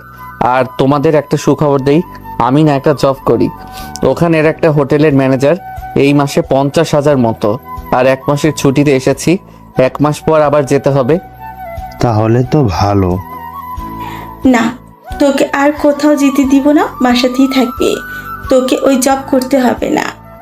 কি বলো? মাসে মাসে 50,000 বেতন, একটা গাড়ি দিয়েছে, একটা ফ্ল্যাট দিয়েছে। যদিও এগুলো উনি আমার উপর খুশি হয়ে দিয়েছেন। তোকে আর আমি কোথাও যেতে হবে না, তুই বাড়িতেই থেকে যা। বুঝতে পারছি, এখন আম্মুকে যতই বোঝাই বুঝবে না। পরে এগুলো নিয়ে বলবো। আচ্ছা ঠিক আছে, কোথাও যাব না। তারপর আর কিছুক্ষণ আব্বু আম্মুর সাথে কথা বললাম। আম্মু কথা বলার ফাঁকে আমার রুমে গিয়ে বিছানা ঠিক করতে গেল। বিছানা ঠিক করা হতেই রুমে এসে শুয়ে পড়লাম। শুয়ে থাকতে থাকতে ঘুম চলে এলো। দুপুরে আম্মুর ডাকে ঘুম ভাঙলো। ঘুম থেকে উঠে ফোন হাতে নিয়ে দেখি 1:30 বাজে। উঠে ফ্রেশ হয়ে এলাম। তারপর খাওয়া দাওয়া শেষ করে বললাম, আম্মু আমি একটু বাইরে ঘুরতে গেলাম।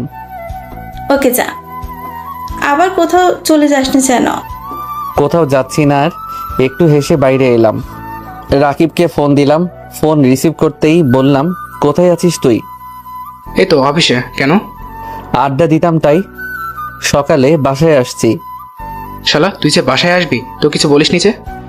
সারপ্রাইজ দিব তাই। আচ্ছা তোর অফিস টাইম শেষ কবে? 5টায়। ও আচ্ছা আচ্ছা ঠিক আছে, সন্ধ্যায় তাহলে সেই পুরনো আড্ডার জায়গাতে দেখা হচ্ছে। আচ্ছা থাক। তারপর ফোন কেটে ঘুরতে লাগলাম। বেশ কিছুক্ষণ ঘুরে বাসায় এলাম। বাসায় আসতে আম্মু বলল, তোর সুইটি আপু এসেছে, বাজার থেকে গিয়ে নিয়ে আয়। ও ওর খবর কি, বাচ্চা কাচ্চা হয়েছে? হুম, একটা ছেলে হয়েছে, গিয়ে নিয়ে আয়। আচ্ছা ওর ফোন নাম্বারটা দাও। তারপর আম্মুর ফোন থেকে সুইটি আপুর নাম্বার নিয়ে বাজারে বাস স্ট্যান্ডে চলে এলাম। গিয়ে দেখি ও মাত্র বাস থেকে নামছে। আফা কি অবস্থা? কুত্তা, এতদিন কোথায় মরেছিলে?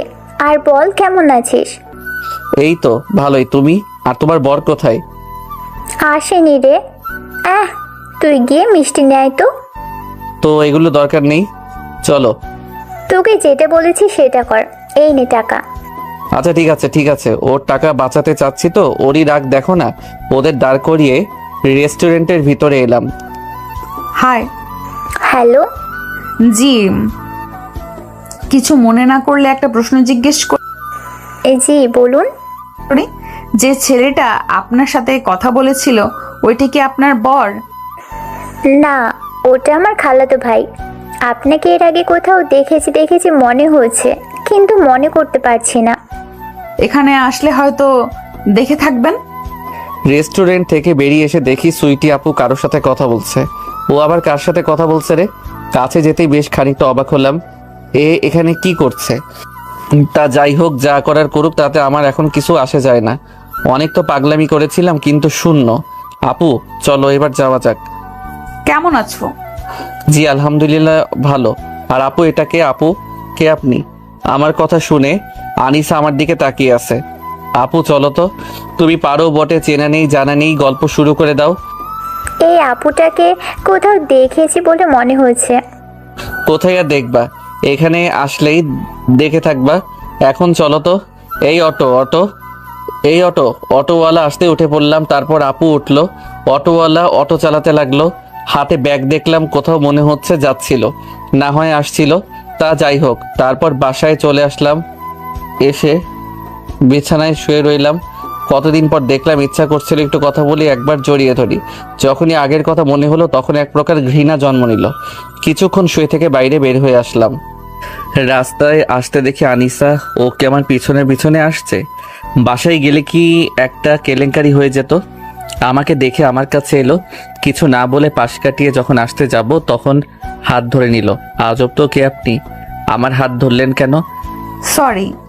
দেখেন মানুষজন দেখছে, হাত ছাড়েন। হাত ছাড়ছেন দেখে হাত ছাড়িয়ে বললাম, আপনার ক্যারেক্টার দেখি লুজ। রাস্তাঘাটে পরপুরুষের হাত ধরছেন। যা ইচ্ছা বলো, কিন্তু আমার সাথে একটু কথা বলো প্লিজ। কিছু না বলে হাঁটতে হাঁটতে চলে এলাম। পিছনে পিছনে ও আসছে। কেমনটা লাগে আপনারাই বলুন। প্রথম দিন থেকেই যদি এমন করে, যেখানে 3 জন বসে থাকতাম, বসে বসে আড্ডা দিতাম, ওখানে এলাম, তেমন কেউ নেই। হালা কবে যে আসবে, আর কি জন্য বাসা থেকে যে বের হলাম। আনিসা আমার সামনে এসে দাঁড়ালো। আমি না একটুও ভালো নেই। কিছু না বলে চুপ করে বসে থাকলাম। ও আবার বলল, আমার সাথে কথা বলবা না? সত্যি বলছি, আমি একটুও ভালো নেই। সেদিন থেকে রাতে ঠিকমতো ঘুমাতে পারি না, ঠিকমতো খেতে পারি না, কোনো কিছুই ভালো লাগে না। তোমার পাগলামিগুলো খুব মিস করি, তোমাকে খুব মিস করি। আমি সত্যি সরি। আমাকে আর একটা সুযোগ দাও, কথা দিচ্ছি আর তোমাকে কষ্ট দিব না, আর অবহেলা করব না, আর ব্যস্ততা দেখাবো না। অনেক ভালোবাসবো, বিশ্বাস করো। খুব মিস করি তোমাকে। কে আপনি? কি সব বলছেন? আপনার মাথা ঠিক আছে? আর বিরক্ত না করে জানতো এখান থেকে। প্লিজ আমাকে ক্ষমা করে দাও, আমাকে আর একটা সুযোগ দাও প্লিজ। দেখেন, আপনি যাকে খুঁজছেন আমি হয়তো সে না। সে 1 বছর আগেই মারা গেছে। অ্যাক্সিডেন্ট হয়, বড় একটা অ্যাক্সিডেন্ট হয়, তখন সে মারা যায়। আমার শরীরের তার ফেসের প্লাস্টিক সার্জারি করা হয়েছে, তাই তার মতো দেখাচ্ছে। সত্যি বলছি, আপনি যাকে খুঁজছেন আমি সে না। না, তুমি মিথ্যা বলছো। আমি তোমার কথা বিশ্বাস করি না। সত্যি করে বলো, তুমি মিথ্যা বলছো। প্লিজ বলো, তুমি মিথ্যা বলছো। তুমি আমার আকাশ, বলো না তুমি আকাশ। আজব তো, আমি আপনাকে মিথ্যা বলতে যাব কেন? আপনাকে মিথ্যা বললে আমার লাভ কি? আমি জানি তুমি মিথ্যা বলছো। আপনার জন্য আকাশ সেদিন মরে গেছে, যেদিন আপনার ওই ফ্রেন্ডের জন্য থাপ্পড় দিয়েছিলেন। আকাশ সেদিন মরে গেছে যেদিন আপনার ফ্রেন্ড মিথ্যা মিথ্যা বলে পুলিশের কাছে অভিযোগ করেছিল, আর আপনি চুপ করেছিলেন। আকাশ বেঁচে নেই, আকাশ সেদিন মারা গেছে। আমি আপনার কাছে অনেক ছোট হয়েছিলাম, অনেক আকতি মিনতি করতাম একটু কথা বলার জন্য, একটু সময় নেওয়ার জন্য। আপনি আমার সুন্দর জীবনটাকে বরবাদ করে দিয়েছেন। আপনার কাছে সময় থাকতো, আমার জন্য আপনার সময় ছিল না। কাজের বাহানা দেখাতেন, ব্যস্ততা দেখাতেন। আপনার দেওয়া কষ্ট অবহেলাগুলো মনে আঁচড় কেটে আছে। আমার যেটা পছন্দ না, আমি যেটা বারণ করতাম, আপনি সেটা করে আমাকে কষ্ট দিতেন। আমি আপনাকে বলিনি কাঁদবেন, অনেক কাঁদবেন। আবার বলছি শুনেন, আমি সবসময় দোয়া করি আপনার হায়াত যেন অনেক দিন হয়, আর প্রতিটা মুহূর্ত, প্রতিটা ক্ষণে আমার কথা মনে পড়ে। আমার স্মৃতিগুলো আপনাকে প্রতিটা মুহূর্ত যেন কুড়ে কুড়ে খাবে। আপনি শান্তি পাবেন না। আর শুনেন, আমাকে আর ডিস্টার্ব করবেন না। কিছুদিন পর আমার বিয়ে। আর একটা সুযোগ দাও না, আর এমন কিছুই করব না। তোমার সব কথা শুনবো, তুমি যা বলবে আমি তা শুনবো। প্লিজ একটা সুযোগ দাও। তুমি না আমাকে অনেক ভালোবাসতা, তাহলে সেই ভালোবাসাগুলো কোথায় গেল? তুমি আমাকে কিভাবে এভাবে কষ্ট দিতে পারো? ভালোবাসতাম না, এখনো বাসি, তবে এখন আর পাওয়ার ইচ্ছে না। দেখো, আমি কিন্তু উল্টাপাল্টা কিছু করে ফেলবো। যা ইচ্ছা করেন, তাতে আমার এখন কিছু আসে যায় না। সত্যি তো? জি, আপনার যা খুশি ইচ্ছা করতে পারেন। আনিসা চলে গেল, আমি চুপ করে বসে থাকলাম। নাটক করতে আসছে। একটু পরে রাকিব এলো, আসতে উঠে জড়িয়ে ধরলাম। বলো কি অবস্থা? এই তো ভালো, তোর? আলহামদুলিল্লাহ ভালো। তারপর রাকিবের সাথে কথা বলতে লাগলাম। আনিসার বিষয়ে কিছুই বললাম না, ইচ্ছেও করছে না। রাতে বাসায় ফিরলাম, সুইটি আপু, আব্বু আম্মু বসে বসে গল্প করছে। আমি গিয়ে সুইটি আপুর পাশে বসে ওর ছেলেকে কোলে নিলাম। আচ্ছা, তুই না একটা রিলেশন করতি, ওটার কি খবর রে? ডাইনির কি টাইম এগুলো বলার? করতাম, তখন করতাম, এখন নাই। ও আচ্ছা, এইবার তাহলে বিয়েটা করেই নে। বিয়ে খেয়ে তারপর যাব। খালাম্মা, খালু আব্বা কি করো তোমরা? কথাটা খারাপ বলিসনি, বিয়ে করবি? কি রে, এগুলো কি হচ্ছে আমার সাথে? সবকিছু কেমন উলট পালট হয়ে যাচ্ছে। আনিসাকে হুমকি দিয়ে আসলাম, আর বাসায় এসে বিয়ে নিয়ে এরা পড়লো। আমার কি এখনো বিয়ের বয়স হয়েছে নাকি? আপুকে উদ্দেশ্য করে বললাম, তোমার বিয়ে করার ইচ্ছা থাকলে আবার করো, আমার বিয়ে নিয়ে কেন পড়লে? বড় বোন হিসেবে একটা দায়িত্ব আছে না, তোমরা কি বলো? ধুর, তোমরা কি শুরু করেছো? আচ্ছা বাদ দাও তো, খেতে দাও, না হলে আমি রুমে গেলাম। আচ্ছা বস, দিচ্ছে। কাজ থাকলে কাজ করে। না, আমি তোর মতো বসে বসে খাই। আম্মু বাসার সব কাজ করিয়ে নিতে পারো না? আম্মু খাবার বাড়তেই সবাই মিলে খেয়ে রুমে এলাম। তারপর দিলাম ঘুম। এক ঘুমে সকাল। ঘুম থেকে উঠে ফ্রেশ হয়ে নাস্তা করে বাইরে বের হলাম। যাই তো কলেজের দিক থেকে ঘুরে আসি। যেই ভাবা সেই কাজ। কলেজের দিকে গেলাম। এক জায়গায় দাঁড়িয়ে আছি, তখন দেখি রেখা আর কিছু মেয়ে আসছে। আসতেই, কেমন আছো বলো? আর কি মনে করে কলেজে? আলহামদুলিল্লাহ ভালো। আর এইদিকে ঘুরতে এলাম। তোমার কি অবস্থা? আর আঙ্কেল ডাক কবে শুনতে পাবো শুনি? এত তাড়াতাড়ি? অনেক দেরি আছে। রেখার সঙ্গে কথা বলছি, তখন লাবণী আপু কোথা থেকে হাজির। আরে আপু, কেমন আছেন? দিনকাল কেমন যাচ্ছে? বিয়ে শাদী করেছেন? একসাথে এত প্রশ্ন? একে একে উত্তর দেন। আলহামদুলিল্লাহ ভালো, দিনকাল ভালোই চলছে। আর বিয়ে এখনো করিনি, বাসা থেকে পাত্র দেখছে। আমাকে কি চোখে পড়ে না? ভালো একটা জব করছি। আহা সোনা গো আমার, না ভাই থাক, জুনিয়রদের প্রতি কোনো ফেল নেই। আর কি জব করছো শুনি? এই হোটেলের ম্যানেজার হিসেবে। কোথায়? Saint Martin. 1 মাসের ছুটিতে আসছি। ভাবছি বিয়ে করে বউ নিয়ে যাব। ননদ দেখে তাড়াতাড়ি বিয়ে করে নাও। বিয়ে করলে তোমার ননদকেই করব। তাই নাকি? সত্যি আমার ননদকেই কিন্তু করতে হবে। সত্যি সত্যি সত্যি, 3 সত্যি, তোমার ননদকেই বিয়ে করব। হঠাৎ হাত বাড়িয়ে দিয়ে লাবণী আপু বলল, কথা দাও। লাবণী আপুর এমন কথা শুনে চিন্তায় পড়ে গেলাম। কাহিনী কি এমন ভাবে বলছে কেন? কোথাও একটা ঘাপলা আছে। ভাবছি কি করব। না, কথা দেওয়া যাবে না। কি হলো ছোট ভাই, এত কিসের চিন্তা করছো শুনি? ভাবছো এমন ভাবে কেন বলছি, তাই তো? তোমার বিয়ে হয়ে গেছে না হবে? আগে কথা দাও, তারপর বলবো। দুঃখিত আফাজান, কথা দিতে পারবো না। যদি কথা না রাখতে পারি। আচ্ছা, এমন ভাবে না দাঁড়িয়ে থেকে বসে কথা বলি। চলো। আচ্ছা, এমন ভাবে হাওয়া হাওয়া হয়ে গিয়েছিলে কেন? সবকিছু তো জানেন, মনে হয় না আপনার সবকিছু অজানা। আর আব্বু সেদিন বাসা থেকে রাগ করে বেরিয়ে যেতে বলেছিল, তাই রাগ করে আরো এমন ভাবে চলে গেছিলাম। কেন ফিরে আসতে পারতে না পারে? পারতাম, কিন্তু ইচ্ছা করেনি। আচ্ছা যাই হোক, আপনার কি সত্যি বিয়ে হয়ে গেছে না হয়নি? ছেলে পছন্দ হয়েছে, এখন বিয়ের ডেট ঠিক করতে বাকি আছে। ও আচ্ছা, ছেলে কি করে? বিজনেস আছে। আচ্ছা, তোমার ফোন নাম্বারটা দাও, ডেট ঠিক হলেই তোমাকে ইনভাইট করব। আচ্ছা নেন। নাম্বার দেওয়া শেষ হতে দেখলাম আনিসা আসছে। ও কিভাবে জানালো আমি কলেজে আসছি? তাহলে কি লাবণী আপু বলেছে? হয়তোবা। আচ্ছা আমি গেলাম, কাজ আছে। এখন আবার তোমার কিসের কাজ? আমি জানি তুমি মিথ্যে বলছো। আচ্ছা যাও যাও, আপন কেউ কি হয় যে আমার সাথে আড্ডা দিবে? বাহ, ভালোই। আমার ট্রিক্স আমার উপর খাটানো হচ্ছে। উঠলাম না, চুপচাপ বসে থাকলাম। আনিসা আমার সামনে এসে বসে পড়ল। এ কি পাগল নাকি? ও কি পাগল হয়ে গেছে? এগুলো কি হচ্ছে? আপনি কি পাগল হয়ে গেছেন? পাগল হয়ে গেছি।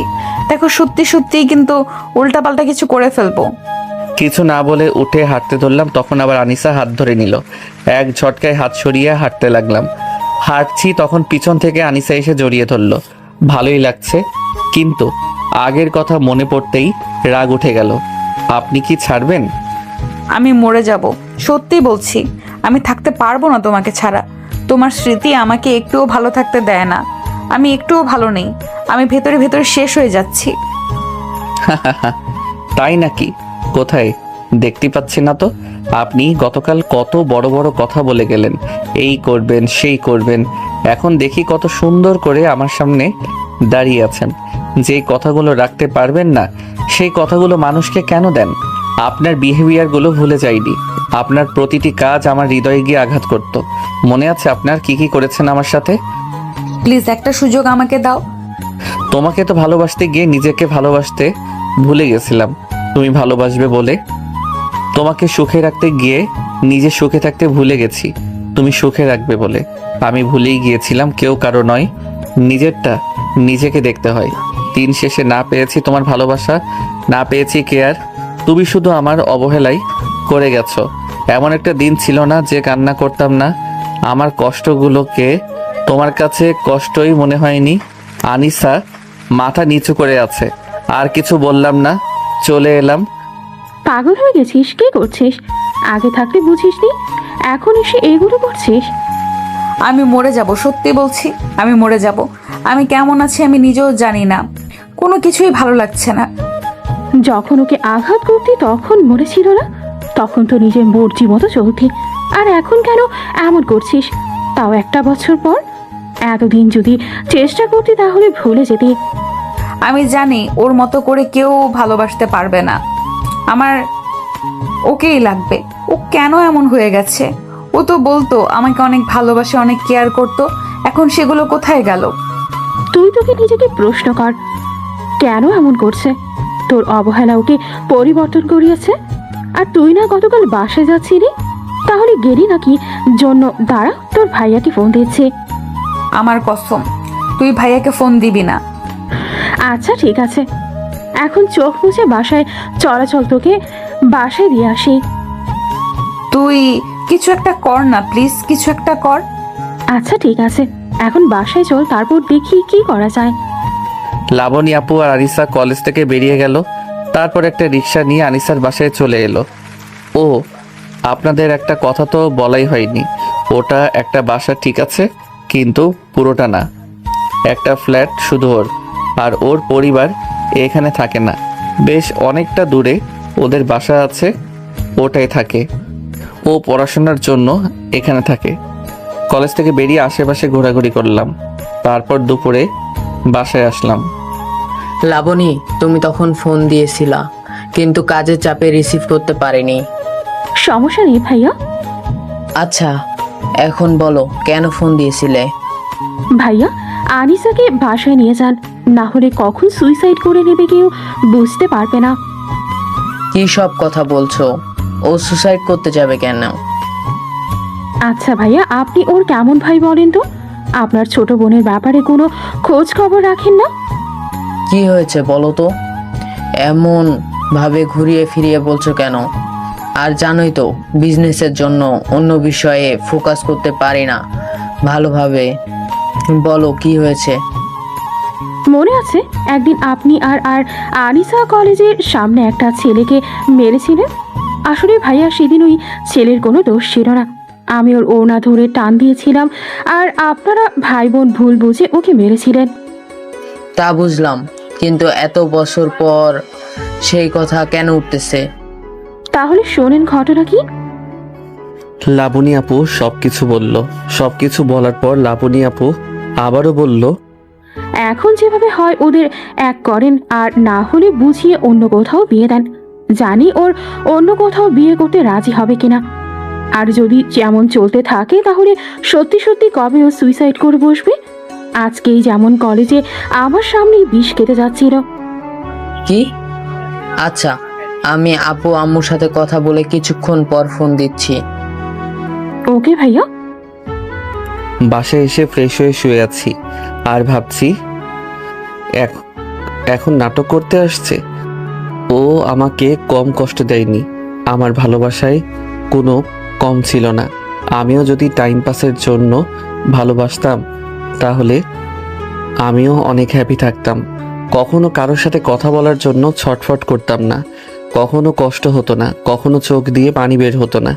তবে এখন আলহামদুলিল্লাহ অনেক ভালো আছি। এখন আর তেমন কষ্ট হয় না। ওর এমন অবস্থা দেখে এখন মায়া হয়, কিন্তু আপন করে নিতে ইচ্ছে করে না। খাবার জন্য ডাকছিল, তাই খেয়ে দিয়ে এসে শুয়ে পড়লাম।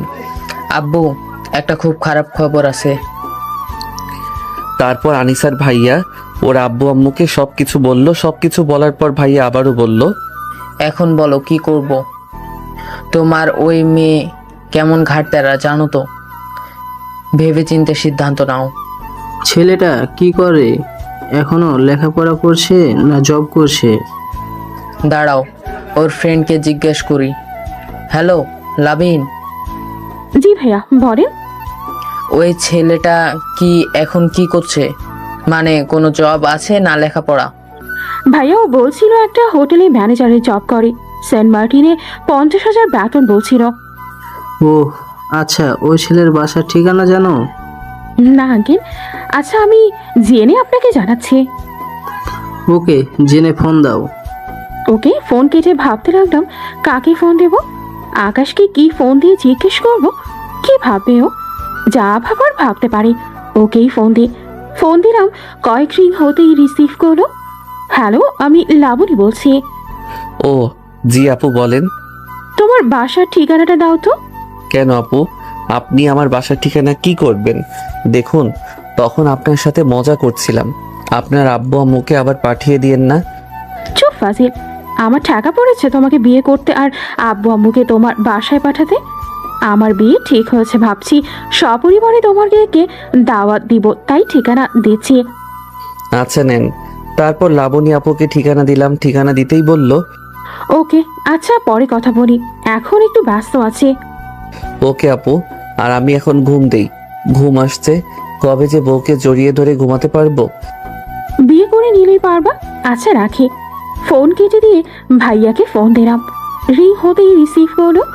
ভাইয়া ঠিকানা নেন, তারপর ঠিকানা দিলাম। আচ্ছা ঠিক আছে। আনিসা কে কিছু বলো না, ওর জন্য সারপ্রাইজ রইল। ওকে ভাইয়া, এখন ওদের ভেতরে ঝামেলা মিটে গেলেই হয়। ঠিকানা তো নিলাম, এখন কি করব? ও থাকতে পারবে ওই ছেলের সাথে? আর যদি নাই পারে তাহলে এমন করতো না। আমিও সেটাই ভাবছি কি করব। আচ্ছা, ওই ছেলের বাসা থেকে বিকেলে ঘুরে আসি। আমি তো আমার মেয়েকে হারাতে পারি না। বিকেলে অনেকের সাথে কথা বলার আওয়াজে ঘুম ভাঙলো। ঘুম থেকে উঠে দরজার কাছে এসে দেখি আনিসার ভাইয়া আর দুজন বয়স্ক লোক আর মহিলা, হয়তো ওনার আব্বু আম্মু হবে, আর একটা মেয়েও আছে, ওটা হয়তো আনিসা হবে। কিন্তু ওরা এখানে কে? 1.5 বছর আগে আপনাদের মেয়ের ছবি দেখিয়ে আমার ছেলে বলেছিল আপনার মেয়েকে নাকি ভালোবাসে। আমার পছন্দ হয়েছিল, আর আপনার অনেক বড় লোক, আরও কত কি। আর এটাও বলেছিল যে আপনাদের মেয়ে আমার ছেলের থেকে 4 বছরের বড়। তবে 1 বছর আগে কি হয়েছিল সঠিক জানি না। পুলিশ এটা বলেছিল যে আমার ছেলে নাকি রাস্তায় কাকে মারধর করেছিল, তাই পুলিশে ধরে নিয়ে যায়। তারপর ওর আব্বুকে ডেকে কিছু কথা বলে ছেড়ে দেয়। তারপর ওর আব্বু বাসায় এসে মারে এবং রাগে বাসা থেকে বেরিয়ে যেতে বলে। তারপর তো রাগ করে সত্যি সত্যি বেরিয়ে যায়। 1 বছরের উপরে কোনো খোঁজ নেই, ওর কোনো খবর নেই, ছিল না। গতকালই সকালে আসছে। তা যাই হোক, যা হবার হয়ে গেছে। এখন বলেন কি করা যায়? আপনার ছেলেকে কি দেওয়া যাবে? এমনভাবে বলছেন কেন? আপনার মেয়ে অপছন্দ করার কিছু নেই, বয়সে বড় এই আর কি, কিন্তু এটা কোনো ম্যাটার না। আঙ্কেল, আপনার ছেলে আমাকে যেভাবে রাখবে আমি ওভাবেই থাকবো, আমার কোনো সমস্যা হবে না। আচ্ছা, আপনার ছেলে কোথাকার? ও কি কি বলছে শুনে দেখুন। ও ভালোবেসেছে তখন বিয়ে করবে না মানে? ওকে ঘুম থেকে ডেকে তোলো তো। খালু আব্বা, ওকে ডাকতে হবে না। রাঘব বল দরজার পাশে দাঁড়িয়ে দাঁড়িয়ে সব কিছু শুনছে। ওকে গতকাল বললাম তো, কি বলছিল শুনছিল তো? ডাইনি, ওকে তো কি করতে মন যাচ্ছে। আমি গিয়ে আম্মুর পিছনে দাঁড়ালাম। আনিসা এক দৃষ্টিতে আমার দিকে আছে। ও কি পাগল নাকি? এতগুলো মানুষের সামনে এমনভাবে তাকিয়ে আছে। মান সম্মান বলতে কিছু নেই বোঝাই যাচ্ছে। আমি কিছু বলতে যাব তার আগে আব্বু। রিলেশন করেছিস কিন্তু বিয়ে করবি না, কির জন্য? এগুলো কি ছেলে খেলা? তোকে কি আমরা এই শিক্ষা দিয়েছি? কিছু বলতে গিয়েও বলতে পারছি না। এখন কিছু বললে আমার উপর চোটপাট চলবে। জানি না কি কি শুনিয়েছে। এখন ওকে আপন করে পেতে ইচ্ছে করছে না। আব্বু আমার কথাটা শুনেন। এখন তোর কোনো কথা শুনবো না। আচ্ছা, বিয়ের তারিখ এবং মোহরানার বিষয়ে কথা বলেন। আমি আর কি বলবো, সব দোষ এই ডাইনি লাগনির। আচ্ছা আনিসা কি বুঝতে পারছেন ওকে আমি মেনে নিব না? রুমে এসে চুপ করে বসে থাকি, তখনই দরজা লাগানোর শব্দ। দেখি আনিসা আমার দিকে আসছে। ও এখানে কেন আসছে বুঝলাম না। আনিসা চেয়ার টেনে আমার সামনে বসলো। সমস্যা কি আপনার? আমার দিকে তাকাও, আমার চোখের দিকে তাকাও। সরি, আপনি এভাবেই বলেন। সাহস হচ্ছে না আমার চোখের দিকে তাকিয়ে কথা বলতে, তাই তো? দেখেন, এইসব ফালতু পেঁচাল না পেরে আমার রুম থেকে বের হন। কতদিন আর আমার করবা শুনি? কিছুদিন পরে আমারও যাবে। সরি তো। সরি বলে যদি সব ব্যথা দূর হয়ে যেত তাহলে সব কিছু সরি বলেই ঠিক করে নেওয়া যেত। আর ন্যাকামি না করে এখান থেকে এখন যান। আর বিয়ে করলেই সব কিছু ঠিক হয়ে যাবে মনে করেছেন? কখনো না। তাহলে কি করতে হবে? সত্যি সত্যি যদি আমাকে ভালোবেসে থাকেন তাহলে আমাকে ভুলে যান। তার থেকে আমাকে মরে যেতে বলো, ওটাই ভালো হবে। আমি চিরকুট লিখে দিচ্ছি, কেউ দোষী করবে না তোমাকে। আমাকে মেরে ফেলো। আলতু ফালতু কথা না বলে সামনে থেকে সরেন। বেশি পেঁচাল পারলে আমি দূরে কোথায় চলে যাব? তোমাকে যেতে না হলে আমাকে হত্যা করে তারপরে যেতে হবে। পারবা আমাকে মারতে? বলো, পারবা? ওর এইসব শুনতে ভালো লাগছে না। উঠতে যাব তখন ধরে বসিয়ে দিল। দেখো ভালো হচ্ছে না। সত্যি আমি মরে গেলে খুশি হবে তো? আমি তোমার থেকে দূরে চলে গেলে খুশি হবে তো? আচ্ছা ঠিক আছে, আমি বিয়েটা ভেঙে দিচ্ছি আর তোমার থেকে অনেক দূরে চলে যাচ্ছি। আর কখনো তুমি আমাকে খুঁজে পাবে না। শুধু তুমি না, আর কেউ খুঁজে পাবে না। জাহান্নামে যেতে চাইলে করেন, আমি আপনাকে ধরবো না। আপনার যা ইচ্ছা করেন। শালা, এই তো দেখি কম ঘাটতারা না। না, ভালো কথায় কাজ হবে না। জোর করে ওর কাছ থেকে ভালোবাসা আদায় করে নিতে হবে দেখছি। তুই ভালো কথায় শুনবি না? তারা তোর জন্য কোনো ব্যবস্থা করতে হবে। গেঞ্জির কলার চেপে উঠিয়ে আমার সামনে নিয়ে এসে বললাম, বল আমাকে ভালোবাসবি? না, ভালোবাসবো না। এইবার নিজের সাথে চেপে ধরে শক্ত করে জড়িয়ে ধরলাম। আজব তো, কোনো রেসপন্স নেই। ওকে মানুষ না অন্য কিছু? আপনি কি পাগল হয়েছেন? ছাড়েন বলছি, ছাড়েন। না, ছাড়বো না। একটা সুযোগ দাও, একটা। কোনো সুযোগ দেওয়া হবে না। আপনি ছাড়েন, না হলে কিন্তু সবাইকে ডাকবো। জানো, যতই ডাকো কেউ আসবে না। আর সব থেকে বড় কথা, দরজা বন্ধ আছে। জানো, খুব ইচ্ছে করছে তোমার ঠোঁটের স্বাদ নিতে। দেখেন, ভালো হচ্ছে না কিন্তু। আপনার নামে কিন্তু থানায় মামলা করব পুরুষ ধর্ষণের। করো, সমস্যা নেই। সত্যি বলছি, অনেক লোক হচ্ছে, নিজেকে সামলাতে পারছি না। আমি ছাড়িতে লাগলাম। এমনভাবে ধরে রাখলে আমারও অবস্থাও খারাপ হতে থাকবে।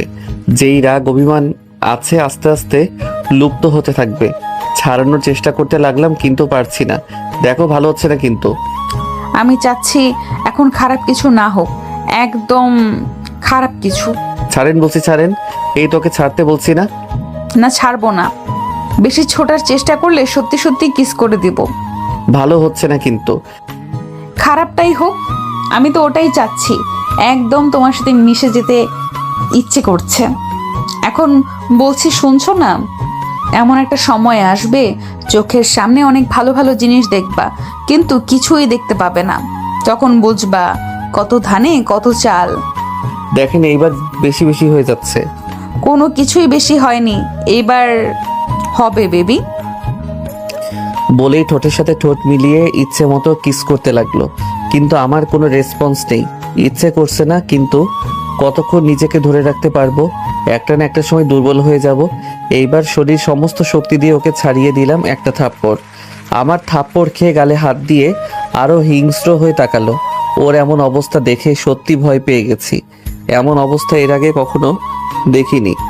মনে হচ্ছে থাপ্পড় দিয়ে সবচেয়ে বড় ভুল করেছি, কিন্তু ভয় পেলে চলবে না। পুরুষ মানুষ বলে কথা। ওর সামনে থেকে সরতে যাব, তখন দিল ধাক্কা। আমি বিছানায় পড়ে গেলাম। আনিসা এবার আমার উপর উঠে বসলো আর দুই হাত দিয়ে আমার হাত বিছানায় চেপে ধরলো। আমি শুধু ওর কাণ্ডগুলো দেখে যাচ্ছি। দেখেন, ভালো হচ্ছে না কিন্তু। কোনো কিছুই বলছে না, শুধু নিশ্চুপ হয়ে আমার মুখের দিকে তাকিয়ে আছে। এর কি হলো বুঝলাম না। হাত ছাড়িয়ে ধাক্কা দিয়ে উঠতে যাব, তখন জড়িয়ে ধরলো। ও কি করতে চাইছে বুঝতে পারছি না। দেখেন, ছাড়েন বলছি। এগুলো কিন্তু ঠিক নয়। আমাকে ক্ষমা করে দাও, আর একটা সুযোগ দাও আমাকে কি আপনি ছাড়বেন? প্লিজ। ছাড়ানোর চেষ্টা করছি, কিন্তু কোনো মতেই হচ্ছে না। শুয়ে থেকে কি এমনভাবে হয়? দেখেন, এইবার কিন্তু সত্যি লিমিট ক্রস করছেন। ছাড়েন বলছি, ছাড়েন। অসহ্য একটা। আনিসা এবার ছেড়ে দিল। আমি উঠে ঠিকঠাক হয়ে দরজা খুলে বাইরে এসে ছাদের উপরে গেলাম। ছাদে চুপচাপ এক পাশে দাঁড়িয়ে আছি। বুঝলাম না আমারও চোখ দিয়ে কেন পানি বের হলো। দাঁড়িয়ে আছি বেশ কিছুক্ষণ ধরে, পাশে এসে কেউ দাঁড়ালো। তাকিয়ে দেখি সুইটি আপু। কিছু তো একটা ঝোলা আছে। কিছু কিছু কি হয়েছে তোদের ভিতরে? আমি ওকে ভালোবাসি, ঠিক আছে, কিন্তু ওকে আপন করে পেতে ইচ্ছে করে না। ওকে দেখলেই পুরনো কথাগুলো মনে পড়ে। মনে পড়ে ওর দেওয়া কষ্টগুলোর কথা। মনে পড়ে ওর করা অবহেলাগুলোর কথা। ওগুলো ভাবলেই কষ্ট হয়। ও আমার পাশে পাশে থাকলে ওগুলো বেশি মনে পড়বে। সেদিন ওর দেওয়া কষ্ট, তারপর আব্বুর ওই রকম ব্যবহারে অনেক কষ্ট পেয়েছিলাম। তাই তো আরও রাগ করে বাসা ছেড়ে গেছিলাম। ওকে বিয়ে করতে চাচ্ছিলাম না, কিন্তু আব্বু এমনভাবে বলল যে। সত্যি করে একটা কথা বলতো, অন্য কাউকে বিয়ে করে ভালো থাকতে পারবি? ওর জায়গাটা অন্য কাউকে দিতে পারবি? আচ্ছা, যাকে বিয়ে করে নিয়ে আসতি ওকে কতটা ভালোবাসতি? হয়তো পারতাম না, কিন্তু। কিন্তু কি? আর হয়তো কেন বলছিস? বিয়ে তো তোকে করতেই হবে। সব কিছু মিটমাট করে নে, আর এক সপ্তাহ পর বিয়ে, 15 তারিখে। আমি আর কিছু বললাম না, চুপ করে রইলাম। আপু নিচে চলে গেল। ফোনটা বেজে উঠলো। ফোনের দিকে তাকালাম। ফোনে নাম্বারটা আননোন হলেও নাম্বারটা খুব ভালো করেই চিনি। ঠিক ধরেছেন, আনিসার নাম্বার। ফোনটা রিসিভ করলাম না, বেজে যাচ্ছে। বেশ কয়েকবার ফোন দিল, কিন্তু রিসিভ করলাম না। নিচে আসতে গিয়ে পিছনে ফিরতেই দেখি আনিসা দাঁড়িয়ে আছে। ওরা কি এখনো যায়নি? সেটাই তো মনে হচ্ছে। ওর চোখ ছলছল করছে। আমি কিছু না বলে পাশ কাটিয়ে নিচে চলে এলাম। এসে দেখি ওরা কেউ যায়নি। এখন যদি বাইরে যাব বলি তাহলে চোখ রাঙানি দেখতে হবে। কাউকে কিছু না বলে বাসা থেকে বেরিয়ে গেলাম। রাকিবকে ফোন দিলাম কিন্তু রিসিভ করলো না। এসে একটা দোকানে বসলাম। দোকানপাটে তেমন একটা বসি না, কিন্তু আজকে বসলাম। ফোনটা বেজে উঠলো। ফোনের দিকে তাকিয়ে দেখি রাকিব ফোন দিয়েছে। ফোন রিসিভ করলাম। কোথায় আছিস তুই? শ্বশুরবাড়ি। কেন? এমনিতে আড্ডা দিতাম, এই আর কি। আচ্ছা, শ্বশুর বাড়িতে তাহলে ভালো করে আদার যত্ন খা। ফোন কেটে দিয়ে আশেপাশে ঘোরাঘুরি করে রাতে ফিরলাম। ফোনে বেশ কয়েকবার কল এসেছে আনিসার, কিন্তু একবারও রিসিভ করিনি। ইচ্ছা করছে না রিসিভ করতে। আগের মতো কোনো ফিলিংস আসছে না। রাতে একসাথে বসে খাচ্ছি, তখন ফোন বাজছে। একের পর এক ফোন আসছে, কিন্তু রিসিভ করছি না। কে ফোন দিছে এমন ভাবে? কেউ না। তোমার বৌমা ফোন দিয়েছে। কি রে, ফোন রিসিভ করছিস না কেন? আমার নাম্বার ওকে কে দিয়েছে? এটা আবার কেমন কথা? না, তেমন কিছু না। আর কোনো কথা হলো না এই বিষয়ে। খাওয়া শেষ করে রুমে এসে ফোন অফ রেখে শুয়ে পড়লাম। শুতে শুতে কেমন ঘুম চলে এলো। পরের দিন সকালে ঘুম থেকে উঠে ফ্রেশ হয়ে নাস্তা করতে বসলাম। তোর ফোন অফ আছে কেন? আপু প্লিজ এইসব বাদ দাও তো। মেয়েটাকে কাঁদাতে খুব ভালো লাগছে। ভালোবাসা এই 2-3 দিনে এই অবস্থা। মায়া হচ্ছে ওর চোখের পানি দেখে। শোনো, তোমাদের একটু কিছুই চোখে পানি আসে, আমাদের ছেলেদের আসে না। ছেলেরা সহজে কাঁদে না, শরীরের আঘাত পেলেও কাঁদে না, কিন্তু কেউ খুব যত্ন করে মনে আঘাত দিলে ঠিক কাঁদে। কষ্ট তখন বেশি হয় যখন কাউকে মনের কথাগুলো বলে কাঁদতে পারি না। তোমাদের মতো চিৎকার করে কেঁদে মনকে হালকা করতে পারি না। ওর জন্য মাসের পর মাস চোখে পানি আসছে, তাহলে বুঝো কতটা কষ্ট দিয়েছিল। ওকে বলতাম, বোঝাতাম আমার কষ্ট হয়, কিন্তু শুনতো না। আমাকে মাসের পর মাস অবহেলা করেছে, আর আমার কয়েকদিনের অবহেলা সহ্য করতে পারছে না। খাওয়া শেষ হতেই উঠে পড়লাম। তারপর রুমে এসে ফোন অন করলাম। ফোনটা বেজে উঠলো। ফোনের দিকে তাকিয়ে দেখি শাহিন ভাই ফোন দিয়েছে। ফোন রিসিভ করলাম। আসসালামু আলাইকুম ভাই, কেমন আছেন? আলহামদুলিল্লাহ, ভালো। কি করো? এই তো ভাইয়া, এইমাত্র খাওয়া শেষ করে এলাম। আপনি কি করেন? বসে আছি। বাসার সবাই কেমন আছে? আলহামদুলিল্লাহ ভালো। আপনার কি খবর? আমারও সবাই ভালো। শাহিন ভাইয়ের সাথে আরো কিছুক্ষণ কথা বলে ফোন রেখে দিলাম। যাই, বাইরে থেকে ঘুরে আসি। বাসায় থেকে কি করব? দূর, বাসায় থাকতে যেন ভালোই লাগে না। বন্ধুগুলাও সব ব্যস্ত। বাইরে এসে একা একা ঘুরে দুপুরে ফিরলাম। দুপুরে বাসায় ফিরতে আম্মুর শুরু হলো ঝাড়ি। থাপ্পড় জিনিস, থাপ্পড় দিয়ে তোর ঘাড়ের বাঁকা রগ সোজা করে দিব। কি হলো, এমন ভাবে ঝাড়ি দিচ্ছ কেন? মেয়েটা তোকে ফোন দিয়েছে কিন্তু রিসিভ করছিস না কেন? বুঝতে পারিনি। আচ্ছা ঠিক আছে, কথা বলবো। রুমে এসে ফোন রেখে আবার রুম থেকে বেরিয়ে শাওয়ার নিতে এলাম। গোসল শেষ করে এসে রুমে আসতে দেখি ফোন ভাইব্রেট হচ্ছে। কাছে গিয়ে দেখি আনিসা ফোন দিচ্ছে। ফোন রিসিভ করে বললাম, জি, কে বলছেন? আমিটা কে? নাম নেই? আমি আনিশা। দাঁড়া, সময় হোক বোঝাবো আমি কি চিজ। ওহ, কেন ফোন দিচ্ছেন? আর এতবার ফোন দেওয়া লাগে? আচ্ছা ঠিক আছে, আর ফোন দেব না। আচ্ছা কি করো জান? জান মানে কি সব বলছেন? মাথা ঠিক আছে আপনার? না, কিছু ঠিক নেই। আচ্ছা জান, খাওয়া দাওয়া হয়েছে? ফোন রাখেন তো, ফালতু কথাবার্তা শুরু করেছে। ফোন কেটে দিলাম। আবার ফোন বেজে উঠলো। ফোন কেটে দিয়ে শুয়ে থাকলাম। কিছুক্ষণ পর ঘুমিয়ে পড়লাম। দেখতে দেখতে 4 দিন চলে গেল। আগামীকাল বাদেই বিয়ে। ভিতরটা অস্থির হয়ে থাকে সব সময়। জানি না কেন এমন হচ্ছে। চুপ করে বসে আছি, তখন আম্মু এলো। এসে বলল, আগামীকাল বিয়ের শপিং এ যাবে। আমি কেন? আমি পারবো না। থাপ্পড় চিনিস? আর কিছু বললাম না, চুপ করে বসে আছি। ফোনটা বেজে যাচ্ছে, রিসিভ করছি না। কে ফোন দিচ্ছে বুঝতে বাকি নেই। কে ফোন দিচ্ছে রিসিভ করতে পারিস না? ফোন রিসিভ করে রুমে এলাম। কি হয়েছে, এমন ভাবে ফোন দেওয়ার কি আছে? মিস করছিলাম তাই। মিস ইউ ইয়ার। আর কিছু বলবেন? রেগে আছো মনে হচ্ছে, কিছু কি হয়েছে? না, কিছু হয়নি। কয়দিন এমনভাবে অবহেলা করবা আর কয়দিন এমনভাবে রাগ দেখাবা?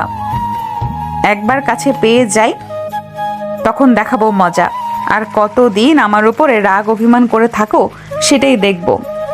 আরো কিছু বলবেন? বাকিটা বাসরাতে বোঝাপড়া হবে। যেভাবে পারো কষ্ট দিয়ে নাও, যা বলার বলে নাও, এর প্রতিশোধগুলো তো অবশ্যই নিব। তবে তোমার মতো করে এমন অবহেলা করে না, আমি নিব অন্যভাবে। ফালতু কথা বাদ দিয়ে ফোন রাখেন। কাজ ফেলে কাজ করে ফোন কেটে দিয়ে বিছানায় ফোন রাখতে যাব, তখন আবার ফোন বেজে উঠল। ফোন কেটে দিয়ে শুয়ে পড়লাম। শুয়ে থাকতে থাকতে কবে ঘুমিয়ে গেছি বলতে পারবো না। বেশ কিছুক্ষণ পরে কারো ডাকাডাকিতে ঘুম ভাঙলো। ঘুম থেকে উঠে ফ্রেশ হয়ে খেতে এলাম। খাওয়া শেষ করে রুমে এসে আবার শুয়ে পড়লাম। বিকেলে আমি রাকিব বসে আছি তখন। এখনো এমনভাবে আনিশা আপুর উপর রাগ অভিমান করে থাকবে? দেখ, এখন তো বিয়ে হয়ে যাচ্ছে, এখন তো ওগুলো ভুলে যা, দিয়ে নতুন করে সব শুরু কর।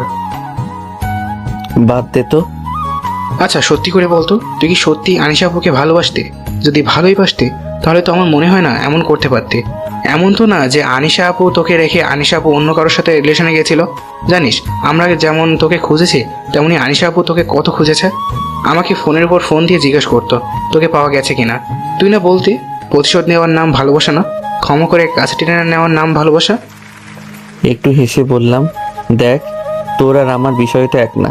আর তুই যদি আমার জায়গায় হতি তাহলে মনে হয় না তোর মুখ দিয়ে এই কথা বের হতো।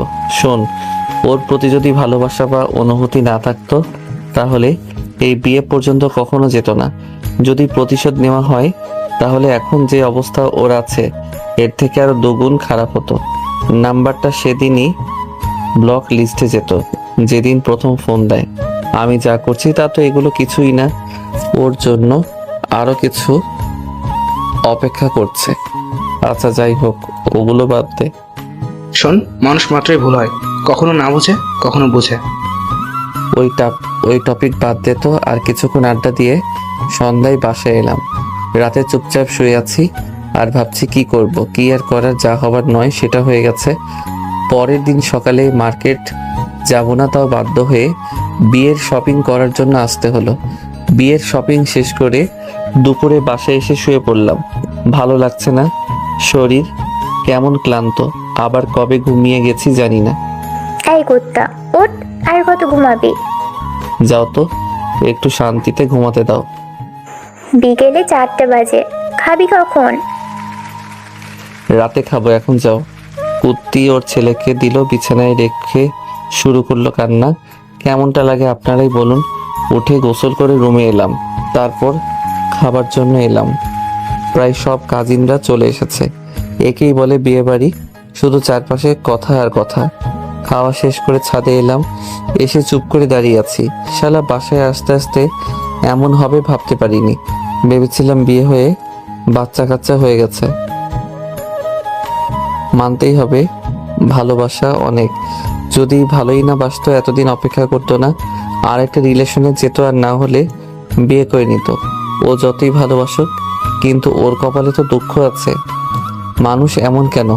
কাছে থাকতে মূল্য বোঝে না, যখন হারিয়ে যায় তখন পাগলের মতো খুঁজে। সত্যি মানুষের মন বোঝা বড় কঠিন। ফোনটা বাজছে পকেট থেকে, ফোন বের করে দেখে আনিসা। রিসিভ করব কি করব না ভাবছি। রিসিভ করলাম। রিসিভ করতেই, আসসালামু আলাইকুম, কি করেন জনাব? ওয়ালাইকুম আসসালাম। ছাদে দাঁড়িয়ে আছি। চাঁদে দাঁড়িয়ে আছো মানে? ফাইজলামি হচ্ছে, ফোন রাখেন। বোধহয় আশেপাশে মানুষ আছে আর ফোন দিয়েছে। ফোন কেটে সাইলেন্ট করে রাখলাম। কিছুক্ষণ ছাদে থেকে নিচে এলাম। সবাই যে যার মতো কাজ নিয়ে ব্যস্ত। যদি আমাদের ভিতর সম্পর্কটা ভালো থাকতো তাহলে হয়তো আমার থেকে বেশি কেউ খুশি হতো না। কেন যেন খুশি হতে পারছি না।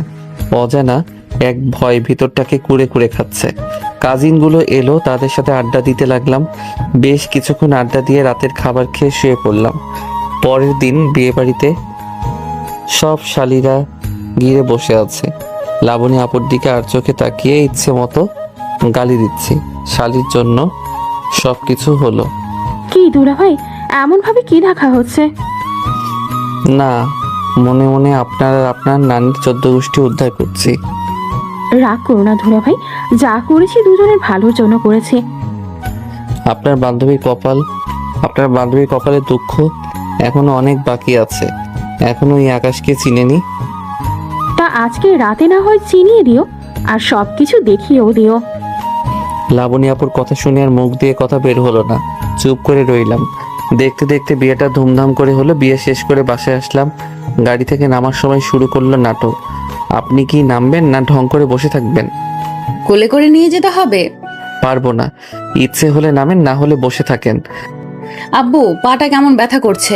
আপনার ছেলেকে বলছে কোলে নিতে, কিন্তু নিচ্ছে না, উল্টো ধমক দিচ্ছে। আব্বু আমার দিকে রেগে তাকিয়ে আছে। আর কিছু না বলে গিয়ে কোলে তুলে নিলাম।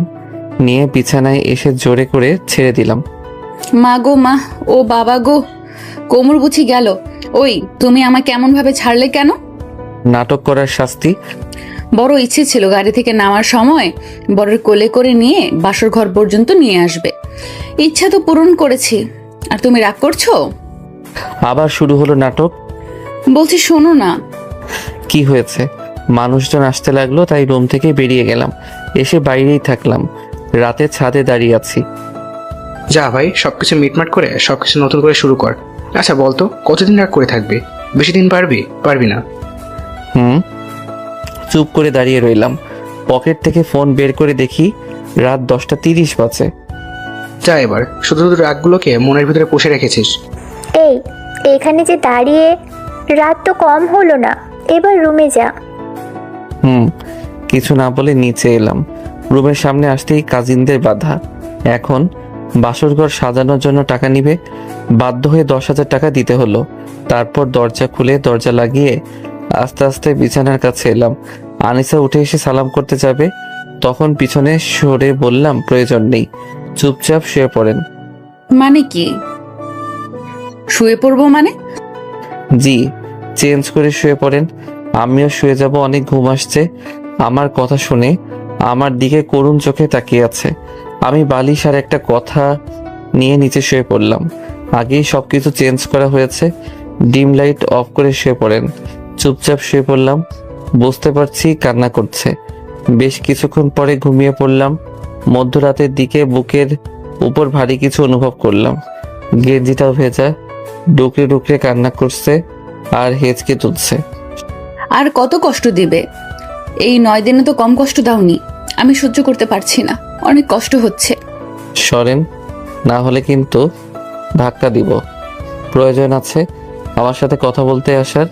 আমি কি বলছি আমার কাছে আসেন। আর এমনভাবে কষ্ট পান? ভালোবাসি তো, আমি পারি না তোমাকে ছাড়া থাকতে। আচ্ছা এবার ক্ষমা করে দাও। অনেক তো কষ্ট দিলে, আর সহ্য হয় না। বুকের ভেতর অনেক ব্যথা করে। তো আমি কি করব? এইগুলো আমাকে বলছেন কেন? আমি আপনাকে ভালোবাসি না? যদি নাই ভালোবাসো তাহলে এই বিয়েটা করলে কেন? আপনাকে কষ্ট দিতে।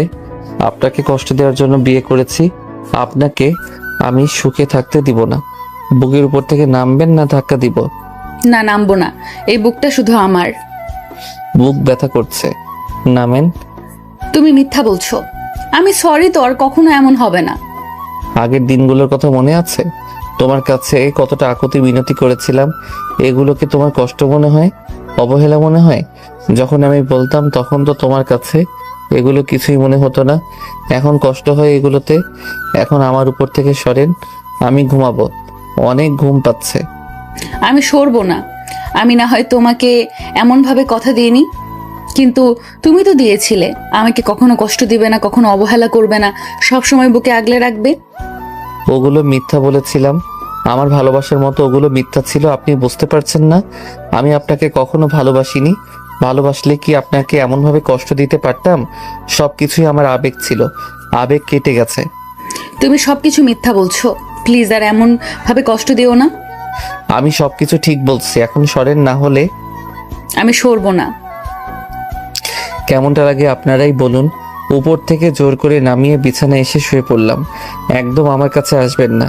কে শুনে কার কথা? আবার এসে এবার আমার উপর শুয়ে পড়ল। রাগ হচ্ছে কিন্তু অনেক।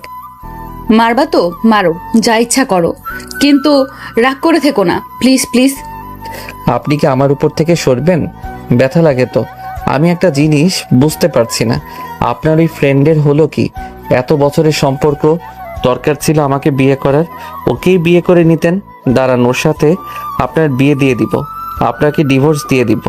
আমার কথা শুনে আনিসা এবার শব্দ করে কেঁদে দিল। এই নাটক কম করেন তো। তুমি ডিভোর্স দেওয়ার আগে সুইসাইড পছন্দ করব। উদয় কারোর জন্য জীবন নষ্ট করে লাভ আছে? উপর থেকে সরেন। আর কত কষ্ট দিবে? এগুলো কষ্ট মনে হচ্ছে আমার কাছে, তো এগুলো কষ্ট মনে হচ্ছে না, আমার এগুলো ভালো লাগছে না। মায়া হচ্ছে অনেক, কিন্তু ওই যে অভিমান, কিন্তু আস্তে আস্তে সব কিছু হাওয়া হয়ে যাচ্ছে। ওকে ঘুরিয়ে ওর উপর উঠে মুখের দিকে তাকিয়ে বললাম, আমার সাথে এমন করেছিল কি জন্য? আমার বুঝি কষ্ট হতো না? সরি, আর কোনো দিন এমন হবে না, প্রমিস করছি। এর আগেও তো প্রমিস করেছিলে। আমার কথা শুনে চুপ হয়ে গেল, আবার শুরু করলো কান্না। ডিজিটাল ঘড়িটার দিকে তাকিয়ে দেখি রাত 1টা বাজে। চোখের পানি মুছে দিয়ে কপাল একটা চুমু দিয়ে বললাম, এই পাগলিটা এখনো আগের মতোই ভালোবাসে। ভালোবাসা আছে, কিন্তু আগের মতো জেদ পাগলামিগুলো নেই। সব অভিমানে কষ্ট চাপা পড়ে গেছে। আবার শুরু করলো কান্না। আবার কান্না কি জন্য? তুমি আমার সাথে এমন করলে কি জন্য? প্রতিশোধ নিলাম। আরো নেওয়ার ইচ্ছা ছিল, কিন্তু কি করব, আমারই তো কষ্ট হচ্ছে। পারলাম না। এই পাগলিটাকে খুব ভালোবাসি যে। সরি। আমিও অনেক সরি। খুব বেশি কষ্ট হয়েছে না? তুমি আমাকে অনেক কষ্ট দিয়েছো। এইবার তাহলে শোকের সাগরে ভাসিয়ে দেই, কি বলো? কিছু বলার আগেই ওর ঠোঁট নিজের আয়ত্তে করে নিলাম। বেশ কিছুক্ষণ ঠোঁটের যুদ্ধ চলল। আনিসা সমান তালে রেসপন্স করেছে। দুজনে হাঁপাতে লাগলাম। প্রোটেকশন তো নেই। তো কি হয়েছে, তাড়াতাড়ি একটা বেবির আব্বু হয়ে গেলাম। আমি তো একটা বাচ্চা, আর আমার ঘরে আরেক বাচ্চা হবে। তো কি হয়েছে? আপনার যেহেতু সমস্যা নাই, তাহলে আমার কি সমস্যা? আবার ঠোঁট দুটো নিজের দখলে করে নিলাম। একটু পরে ছেড়ে দিয়ে গালে কাঁধে কিস করতে শুরু করলাম। ইতিমধ্যে আনিসার নিঃশ্বাস ঘন হয়ে গেছে। আস্তে আস্তে নিচের দিকে নামতে লাগলাম। আনিসা পাগলের মতো করতে শুরু করেছে। আমার চুলগুলো 2 হাতে খামচে ধরেছে। এইবার জান ভাই, অনেক তো শুনলেন, এবার ইতিহাস তৈরি হবে। ইতিহাস তৈরি করতে হলে বিয়ে করে ফেলেন। বেশ কিছুক্ষণ পরে দুজনে ক্লান্ত হয়ে শুয়ে আছি। আমি আনিসার উপর শুয়ে আছি। আরেকবার T20 হয়ে যাক, কি বলো? আমি কি বারণ করেছি? T20 বিশ্বকাপ খেলা শুরু করলাম। খেলা শেষ করে শুয়ে আছি। কিছুক্ষণ পর গিয়ে একে একে গোসল করে এসে শুয়ে রইলাম। তারপর দুজনে দুজনকে জড়িয়ে ধরে শুয়ে পড়লাম।